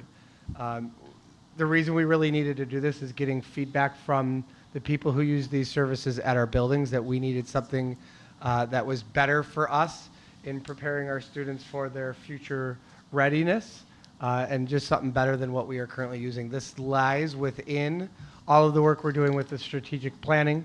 It is grounded in the foundational practices, specifically high quality instruction. And you know, on this slide here, it is developed and aligned. This is part of the plan. Develop an aligned, rigorous curriculum and support for ambitious instruction and practices to ensure all students are actively engaged in learning, growing, and achieving. And then the 2 bullet points underneath that are really the success indicators, right? First, that it's integrated, that we have an integrated scope and sequence that aligns with the PACE framework for students in grades 6th through 12th, and that we can provide 2 college and career pathway endorsement sequences within the plan. And one additional call out there is when we refer to the PACE framework, the PACE framework stands for Post-Secondary and Career Expectations Framework, if we're not familiar with that. Which kind of takes me to my next point. So obviously we had a lot of considerations wrapped around looking at a college and career readiness platform. We do in district have Naviance. That is a platform that is used to greater or lesser extent across our junior high and high school buildings. What we felt like a need in considering whether it's Naviance or any other platform was to look at first and foremost some of those legislative demands that we have on us for that career and college readiness, particularly as Ben mentioned, that PACE framework. That post-secondary and career expectations framework will go into effect for us this summer. The state is looking for all of our schools 6 through 12 to be able to have either adopted or created a PACE framework that will kind of outline our work. That PACE framework really lays out the experiences, the knowledge, and the learning that our students need to have at each grade level, 6 through 12, in 3 different areas: financial aid and literacy, post-secondary education, planning and selection, as well as that career exploration and development. So that framework can actually kind of create that scope and sequence for us when it comes to that career exploration and post-secondary planning. Part of that PACE framework legislation, of course, is also that college and career pathway endorsement, which Ben mentioned, with the goal working towards having 2 of those available to our students, at least as a starting point. Those pathway endorsements really create experiences for students, particularly at the high school level, where there's a course of sequences that they take aligned to a career pathway. There's embedded team and project-based learning. There's opportunities for dual credit within the end of that pathway. There's workplace learning. There could be opportunities for internship and more of those experiential types of things. We already have coursework in our buildings that allow students to earn industry credentials. Those are all things that get wrapped up into some of those pathway endorsements. So anything that we wanted to look at as far as a platform, we wanted to make sure would align with those legislative requirements. Then a few other considerations that we had as a team, just from a practicality standpoint and making sure we had the best services for students, was something that would give us some powerful data tracking, something that not just in terms of those indicators that we have to keep track of for the state, but also some of the things that we're doing with students to keep track of their day-to-day, whether that's volunteer experience or work experience that they're having, that would fit into that pathway endorsement. We would want something that's not just looking at is what are colleges available to me or what careers are available, but all of that, including military experiences and trade and internship opportunities, academics, post-secondary supports, community and alumni connections. This piece was really important to us, that alumni connection. We do keep track of the outcomes for our alumni. Sometimes that's hard to do. We lose track of our students. What platforms might exist that we can better keep track of our students? But more to the point, can we build an alumni support network for career readiness, for college readiness, and connect our current students with alumni? And then I just also wanted to highlight the K-5 expansion capabilities. Right now, that expectation for us legislatively is 6 through 12, but we recognize that it's never too early to start talking about what are your dreams and how can we connect kids with the information that they need to start planning. And so would a platform provide us that opportunity? All right. I do want to highlight, obviously I am here today, but I want to thank all of our colleagues for their work and participation. We were able to tap staff from the district office, from our junior highs and high schools, administration and student services staff, and I want to thank everybody for their time. We wanted to be sure everybody was represented, including our special education programs and special populations. So a little bit about the timeline. At the beginning of this school year, the work got underway and began to flesh out what were the questions, what were the needs, some of those considerations that I just went through, and then also identifying who are the vendors we want to look at and what criteria do we want to evaluate them through. And then as we got into this semester, we were able to have some of those meetings with vendors. Our team that you just saw had time with the vendors, got to see each of these different platforms.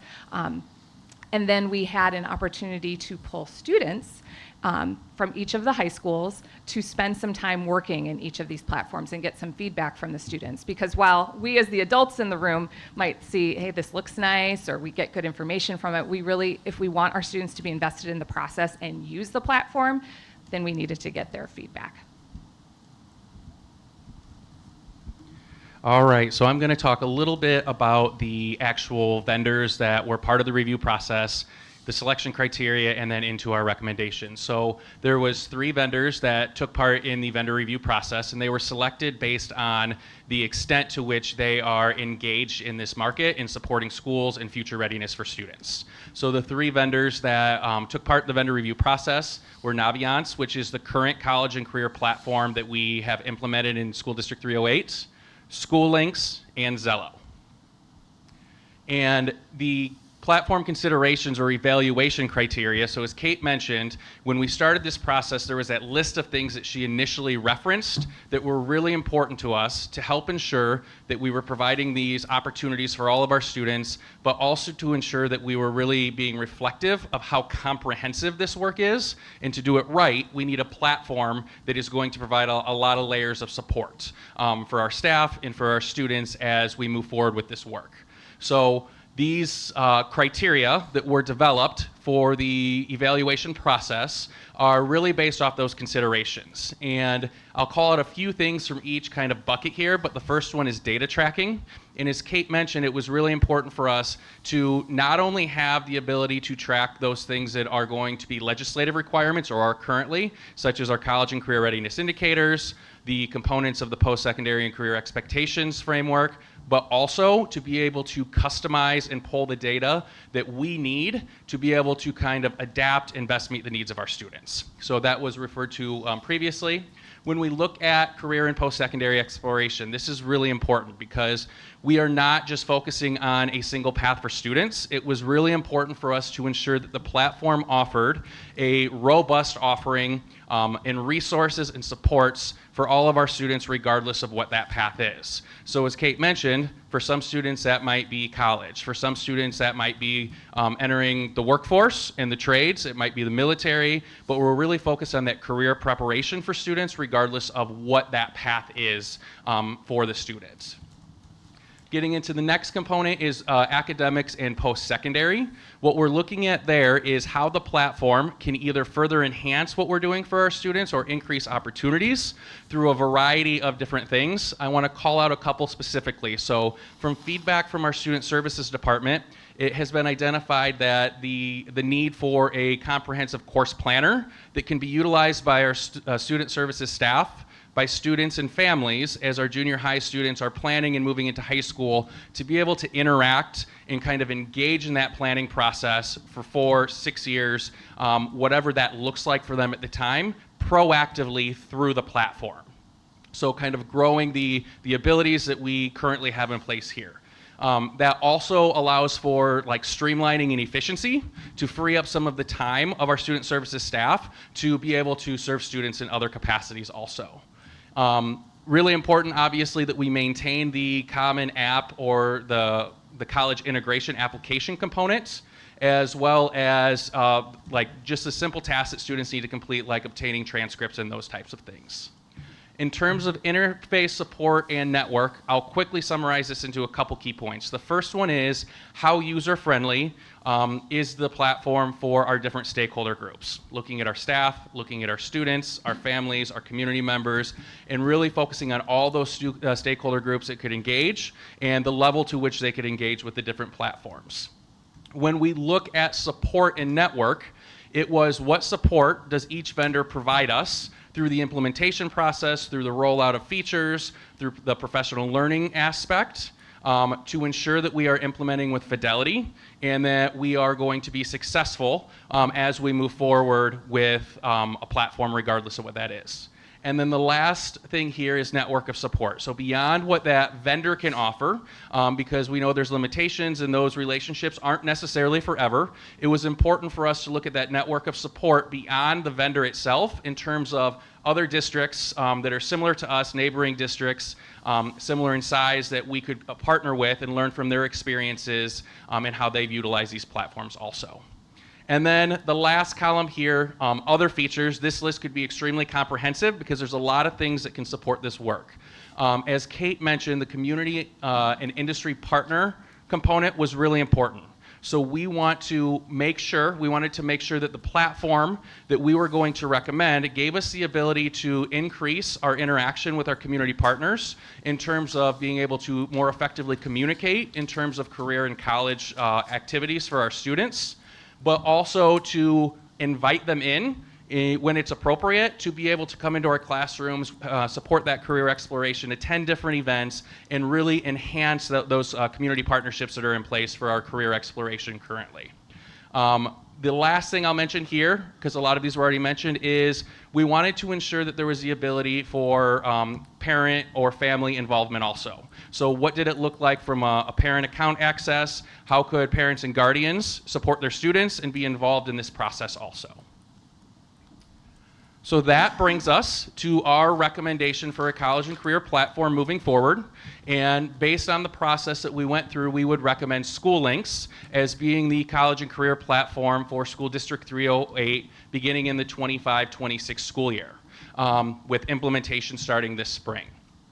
As you look on the screen here, you can see that this is the different components that really of the platform that really align with the criteria and the considerations that we had. So from the core access and accounts, adding the graduation and academic success components, adding the data suite, and then some of these other components also, it creates a comprehensive package through the SchoolLinks platform that allows us to address all of those things that were identified by the team, and as we look at the district's goals moving forward, to ensure that we have a comprehensive platform that supports this work.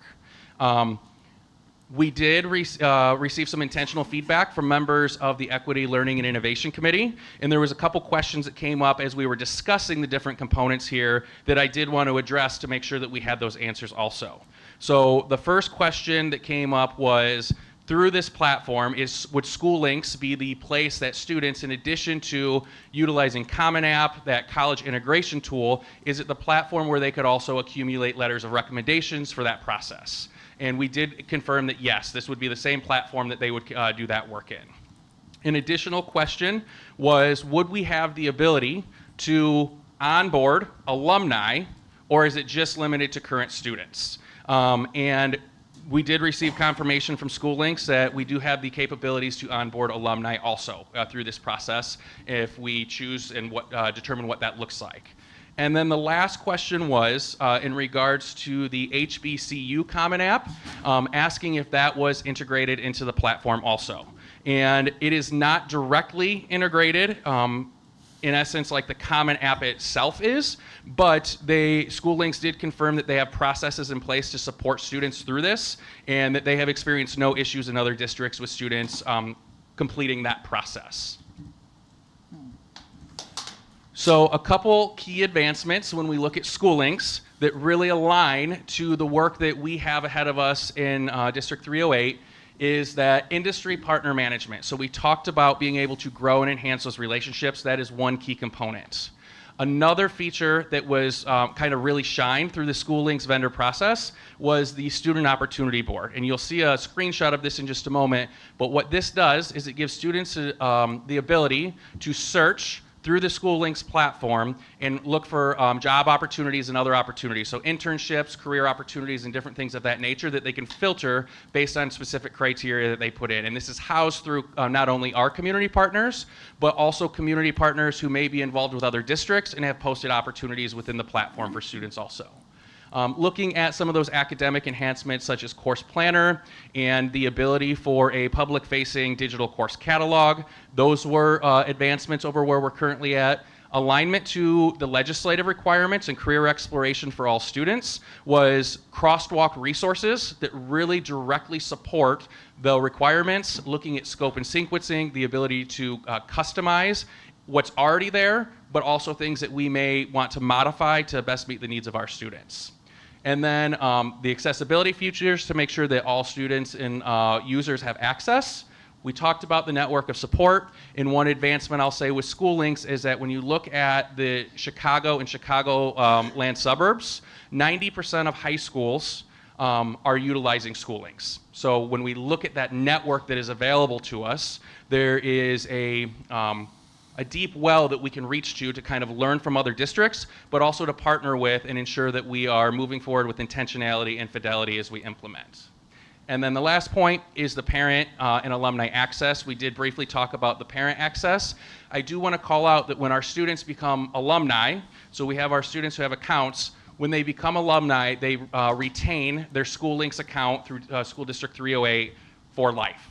So it gives us that ability to continue to engage our graduates and really help with tracking, but also start leveraging them as community partners to meet the needs as we move forward also. On the previous slide, these are just some screenshots. There was the accessibility features here, and down on the bottom right is the scope and sequencing. These are very brief images. It's much more comprehensive.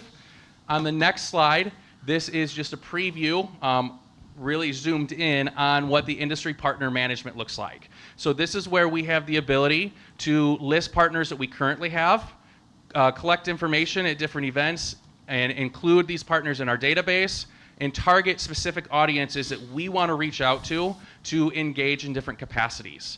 In addition, once we are up and running in the platform, community partners have the ability to request to be a partner with the school district also. Those do have to be reviewed and approved, but it's a two-way communication where we can directly input or community partners who see that we are in the School Links platform because it is becoming very commonly used, and maybe they support surrounding districts, can also choose to engage with us to kind of grow that also. And then this here, again, I said this was a great feature for our students. This is a screenshot from a demo account, so everything here is not going to be completely accurate of the Student Opportunity Board. Just showing how this will increase the opportunities for our students to really be able to go in and search based on specific criteria that they input and see additional opportunities for internships and potentially full-time jobs as they're going through that career exploration process. As Kate mentioned, we know the importance of getting student feedback through this process. So as staff, we support this, but students live in this, the platform day to day if we do this right. So we did engage students in demo accounts to be able to go in and explore and kind of provide feedback on what that looked like for them. In the board memo, you will see that there is a document link that has much more extensive highlights from the student feedback, but I did want to call out a couple here. Some general themes from student feedback was that the platform is very user-friendly, it's easy to navigate, and they liked the level of the interactiveness as they were looking through different resources and trying to find some of those things we asked how easily they could locate. The third quote here I thought was a great call out also. So this is student feedback, specifically calling out the accessibility features and access that SchoolLinks provided and how it makes the platform more accessible to all students. So I thought that was important to include also. All right, so coming to our projected budget, when we talk about the budget, I do want to talk about the reach that the platform would have. So that core access component, which is in essence the apples to apples with our current platform, when implemented, 6th through 12th grade would reach approximately 9,100 students. When we look at some of those add-ons that support the high school requirements really, with like the academic enhancement as well as some of that data tracking, those add-ons would reach approximately 5,400 students in grades 9 through 12. So the anticipated cost, and this is detailed, it's included in the board memo, an additional detail in terms of historical cost, projected cost, and funding recommendations is outlined here. But I also want to mention that historically, in the recommended funding is a split between local funding and CTE grant funds. So we are not really we're remaining relatively constant in the local funding requirements, and any additional costs that would be incurred is able to be covered with our CTE grant funds, which are coming into the building. So the projected costs are up here. There is a one-time implementation cost of $6,500. Year one is listed as $65,700, and you can see there's a slight increase each year. And SchoolLinks indicated all platforms did see an increase when they provided multi-year quotes. But SchoolLinks talked about that as being they are investing millions and millions in dollars to continue to grow and enhance the features and really meet the needs of districts within the state of Illinois. So I will hand it over to Dr. Paul. So one of the biggest areas we wanted to pay attention to is our implementation plan of how we start transitioning into, with your board approval of this platform with SchoolLinks. And so we've already started conversations both with our building leaders as well as SchoolLinks about what that looks like for the remainder of this year, as well as planning for the future. So you can see just some highlights here, how we're also working with our technology team with doing a data transfer from our current platform to the recommended platform, so we don't lose that information that our students have already provided us in our current platform.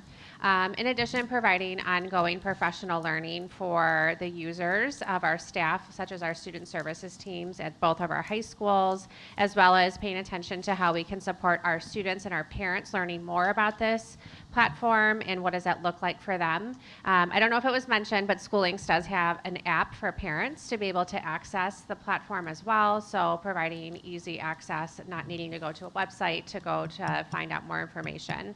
So more details to come as we work with our building leaders and our students and our parents for ongoing professional learning. Again, additional documentation that was highlighted today is in the board memo, including our current costs with our current vendor, as well as all 3 vendor proposals for your review. And we are here to answer any questions you might have based on our presentation this evening. I hit 2, and I'm sorry I didn't pose these earlier. multiple languages, yes or no? Yes, so it has.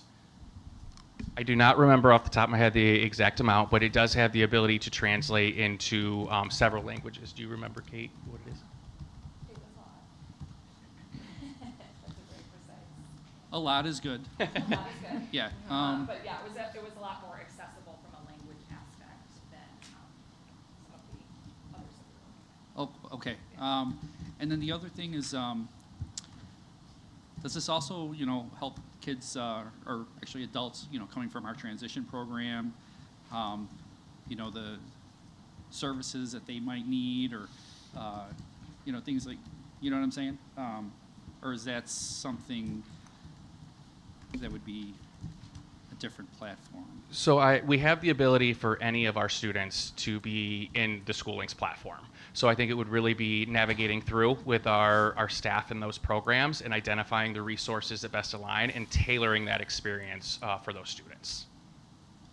And I think. So I guess, yes, appropriate. Yes. Okay. I think part of the benefit of that community partner feature in the platform is that we can kind of tailor that the way that we want to. So I think that gives us an opportunity when we think about some of those special populations to include some of our adult services connections and those contacts so that we have that in student services, so that our special education teams have that, as well as help provide our students and families with that access. Thank you. I have a couple questions. First, thanks for getting the questions that we did ask answered. And I think the parent access is a game changer, so I love that. My question is actually for Hope, because then it'll lead to my second question. It's okay, don't be nervous. Nervous, not her. I know. She made a face. So do you currently use Naviance?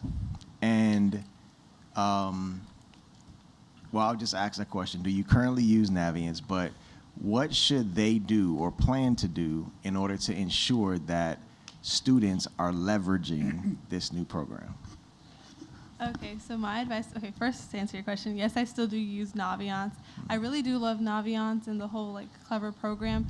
So for this new program, School Links, my only advice would be just make it, I don't know the word to use, but let it be cohesive with the counselor and the students. I had a really good time when it came to applying for colleges and requesting transcripts through Naviance with my counselor, and she was able to communicate with me through the app. So I thought it was really cool that I didn't have to do too much work, and the requesting it did not take that long. It didn't take too long to get that information instead of just getting the paper and doing all that. So that would be my only advice for seniors or juniors that are graduating early, to have a really good system between counselors and students using this new app. I think that'd be my only. Also, another thing is, I hope it's easy when it comes to putting in information for what colleges people want.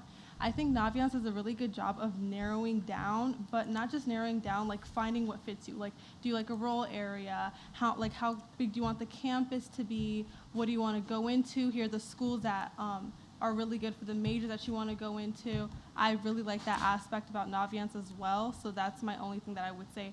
Just catering to people that do want to further their education in college, having it easy, especially your freshman year. Freshmen usually don't know what they want to do their freshman year. So I liked how the app would give me ideas. I loved how the app would also help me figure out a career I wanted to go into. They had a quiz. They would allow me to take a little quiz, answer a few questions, and then give me a bunch of careers from what they think that I'll most likely want to do to what, hey, is this something that you think you might be interested in? And then giving me colleges based off of that. Naviance did a great job with that. So that's what I would say on that note. That's great. So does this do that? Yes, it does. And if I can speak for our counselors, I think they would agree with you that they want a big piece of irritation to our student services teams, right, is the amount of data entry and plugging things in. And we don't want to be spending time doing that. We want to be spending time in meaningful interactions with our students. So the more we can streamline and automate some of those things so that you can have more meaningful conversations with your counselors about career interests, about college, will be helpful to us. So they totally agree. They want it to still stay as easy and streamlined, and that was important to them. Yeah. That's great. And yes, this School Links platform does offer a lot of those things that you mentioned in terms of the interest inventories, alignment, suggested matches, being able to search for colleges based on specific parameters that are of interest. Those are all incorporated here also. So the second caveat to that is that it's an AI-generated program that it does extract data, and I don't expect you necessarily to have an answer when I'm about to, because I didn't give it to you beforehand, but it extracts data, and my assumption is, of course, its predictive analytics is based on what we put into it. And so it said that it's the little research I said, it said it's predictive analytics to improve outcomes.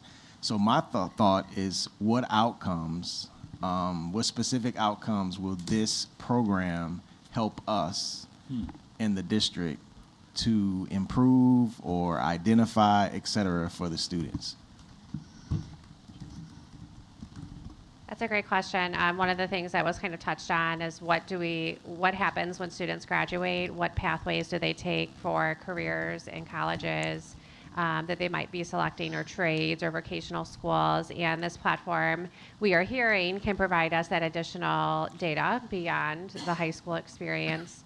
And we're eager to learn more as we learn more about this platform and the capabilities it can offer us. Yeah, I think that's important, especially for data tracking, because if it's saying that it's going to provide that, my hope is that it'll provide you with a dashboard so that you don't have to disaggregate the data, as we were just talking about. And because it's saying that it does it, but I want to make sure that it does it for you, because otherwise we'll be doing the same exact thing. And no export of data into spreadsheets to then figure out how to. Exactly. Please. From talking with other districts, and I don't know that this is a direct correlation, but through that process, and part of the kind of customized reporting that it shares it will indicate what those top careers are like, so we can assess our programs against it, our offerings for students, and we can really see student interest, student skills, and what our offerings are and how we're able to support that at our varying schools and across the district also. Okay. And I'll add a couple more outcome-related pieces that I think are of value to us, and what we're considering is in that course planner feature. If we're able to be better, more efficient, more comprehensive in students creating course plans, that allows us to better project course enrollments several years down the road. So speaking to Ben's point about not just do our programs match what students are interested in, but do we have the capacity to offer those programs as we go 1, 2, 3, 4 years down the road. And I also think that more of an immediate kind of outcome we want to look at is when we, at least speaking for OH, when we look at our 5 essentials data and how students are responding in terms of the importance of high school for their future, those responses are fairly low. And I think what we would look for as in a near-term kind of outcome is if we're better able to connect students with what their why is, that we're going to see a better understanding of why high school is important, what I'm doing on the day-to-day is going to lead to something, and better investment in that instruction day-to-day. That's good. Yeah. The one piece, so we had in Valley View, we had Naviance, and now we're School Links this year. And to your point, Hope, or maybe this makes you feel better or not, I will tell you that the recommendation letters that I've written this year through School Links, number one, it's actually easier than Naviance. Number two, the students seem to know that they were in there in place quicker than under Naviance. I know there were a lot of times where students came up to me and they said, "Oh, did you get that done?" I was like, "Yeah, I did that like a few days ago," and they didn't know that. Whereas in School Links, it was like, I don't know why or how, and I'll get to that in a second, but they knew pretty quick. The one caveat and warning I have about School Links is don't do what my district did, which was pretty much train nobody on anything. And so we're sitting here learning things on the fly. I don't care, man. I'll air it out. I don't care. The truth is the truth, and it'll set you free at some point, right? But that's important to your point, because I fear that there are students out there who, because quite frankly, the teachers haven't necessarily had the training to help them. There are students who are kind of in these systems, and the danger is it becoming a checkbox for that report card piece, right? Because what I think people don't realize is some of these things are in place because the state is expecting us to have certain criteria when it comes to the state report card, and this definitely is a tool that can help, as long as, right, we do that work up front. And so then, to Hope's point, then she doesn't have teachers who don't know what they're necessarily doing with the system either. So that's my one warning, and just, I don't know, just a little from my own experience, if you will, from both Naviance and SchoolLinks. I actually have a question on that note. Does this app help students and parents learn how to fill out a FAFSA? Good question. Because I know that it can be really, really difficult for parents that are immigrants that don't know how to fill out a FAFSA or have never filled out a FAFSA or have a student that's going to college for the first time.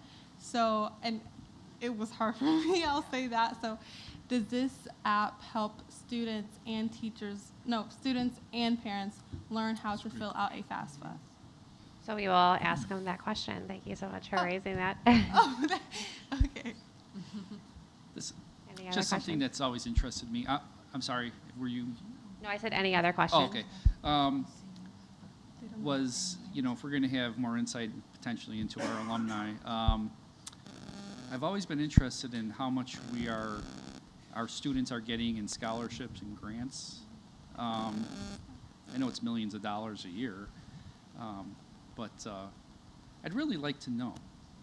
And I think the community should know, or would like to know as well. So, shows the value, So, I don't know if that does that or if it's some way of tracking it. We will find out if they can do that as well. These are really great questions, so we appreciate your questions. Keep them coming. And that's good to know as well, because I know we do try to collect that, actually coming up here shortly from our graduating class. What scholarships, what awards have you gotten, so that we know and can recognize students, but that could be something that we share back as well from each of our high schools. But yeah, whatever we get, I would like to know. Yeah. And I will follow up with SchoolLinks to get a definitive answer on that. We do have the ability for some of that customized data tracking. So like, again, an example of that is like our industry certifications or credentials that students are earning. We have the ability to track that through SchoolLinks if we implement. So I will see like what that looks like in these different capacities also. Thank you. There's a question from Jen. Go ahead, Jen. This might be more for Dr. Calgatti, but I think a large area of opportunity for us is with our alumni network. And should our strategic plan call for it, and this be another tool for the alumni networking and outreach, do we have someone that can actually input that information and be responsible for that currently within our staff, or is that something that would be something we would have to look into outside of our current staffing? It's a good question. So did you hear? So I did hear. Okay, you And- want to build, and then I'll build on what you said? Yeah, and so I can speak a little to that. In each building, we do have our College and Career Center, which is staffed by a secretary position. Part of what they do as we close out each year with each graduating class is try and collect that contact information for our alumni so that we can utilize them, not just for metrics, but also we're really starting to build that program of an alumni network. So there are some staff that are trying to do that work. It's always been a challenge, but I think that there's some capacity there. Absolutely, and in year one of our strategic plan, we've identified formalizing some partnership opportunities and also sponsorships to be able to build on what you've just shared, Jen. So thank you for raising that, and I would say that I think that a lot of times it's really not even just the human power to do the work, it's also the vision and the coordination of what we do with that information. And sometimes the first step is to gather the information. So thank you for that recommendation, and maybe there's some coordination. And I know having Mr. Owen and his role will help us get there. And we have a lot of projects already on the burner, but let's put that on there as well. I think that's a worthy, especially we have so many local community members who are alumni of our district who would be so excited for this kind of opportunity. one last follow-up for the HBCU Common App.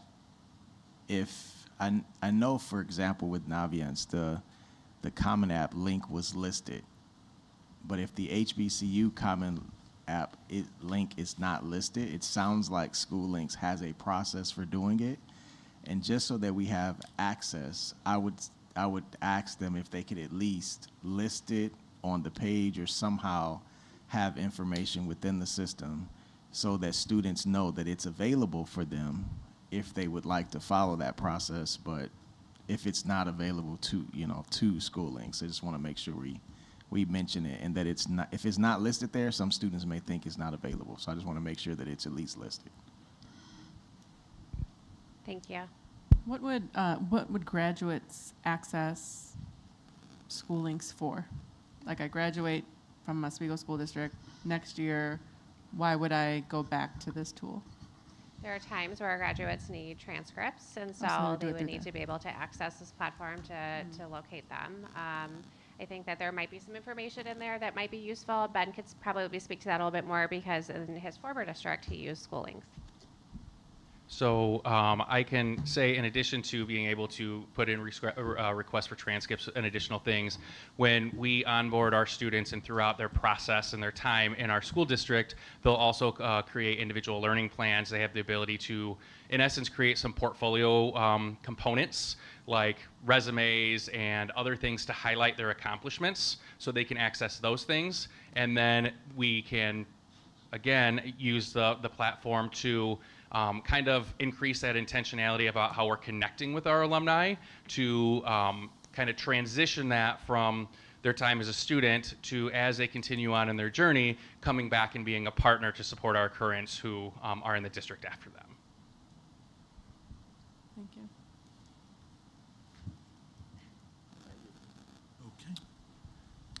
Okay. Thank you, team, for your due diligence, and I know it's been a lot of steps to get here, and so just as a reminder for the public, this has come tonight for information.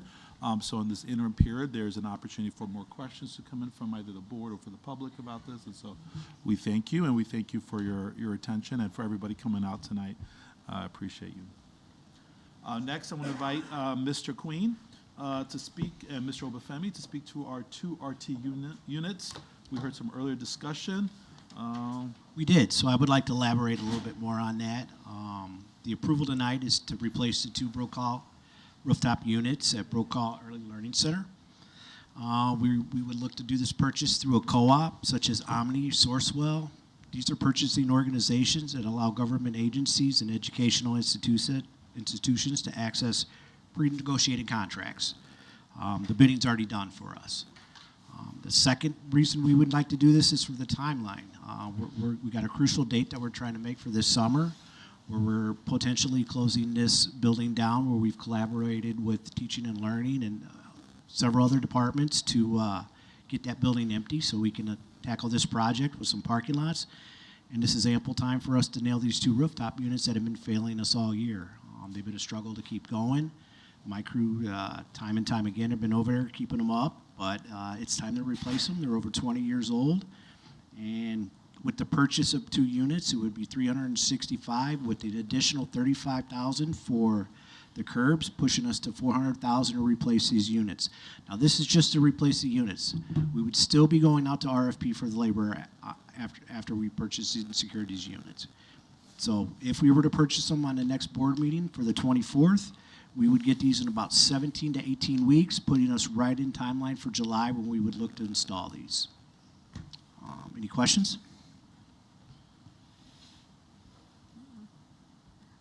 Bill, can you share with the board how these units specifically, you could normally fix parts, but because it's all one unit, you know what I'm referring to? She said, explain how you can typically fix the unit, but because this is all one unit, you couldn't fix it. Explain that process. It is. Well, it's 2 units. 2 units to supply the building, half for half of the building, half for the other side of the building. So the BAS system is shot. We can't communicate with it like we should be doing on a regular basis. So my guys are using trades to tricks, and we're opening valves and we're moving water just to fluctuate through that building. So there's a lot of things that my team is able to do, but that time is running up on us. Those fixes will only work so long, and we really need to address these units. Like I said, they are at 20 plus years. The non-communication is a big piece for me and my team. Did that get you, Jen? Thank you so much.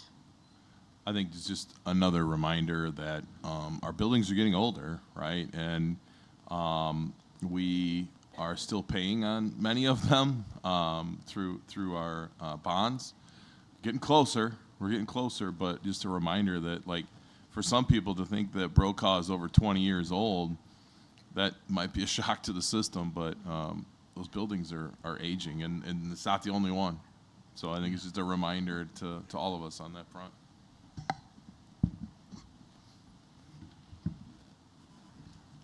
Okay, other questions? Thank you. Okay. That's it. Okay. Moving on to our action items.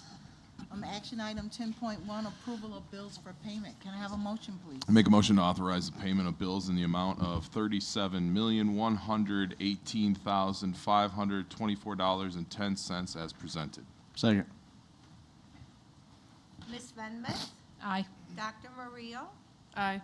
Mr. Saron? Aye. Ms. Simulton? Aye. Mr. Gatewood? Aye. Ms. Johnson? Aye. Mr. Ploger? Aye.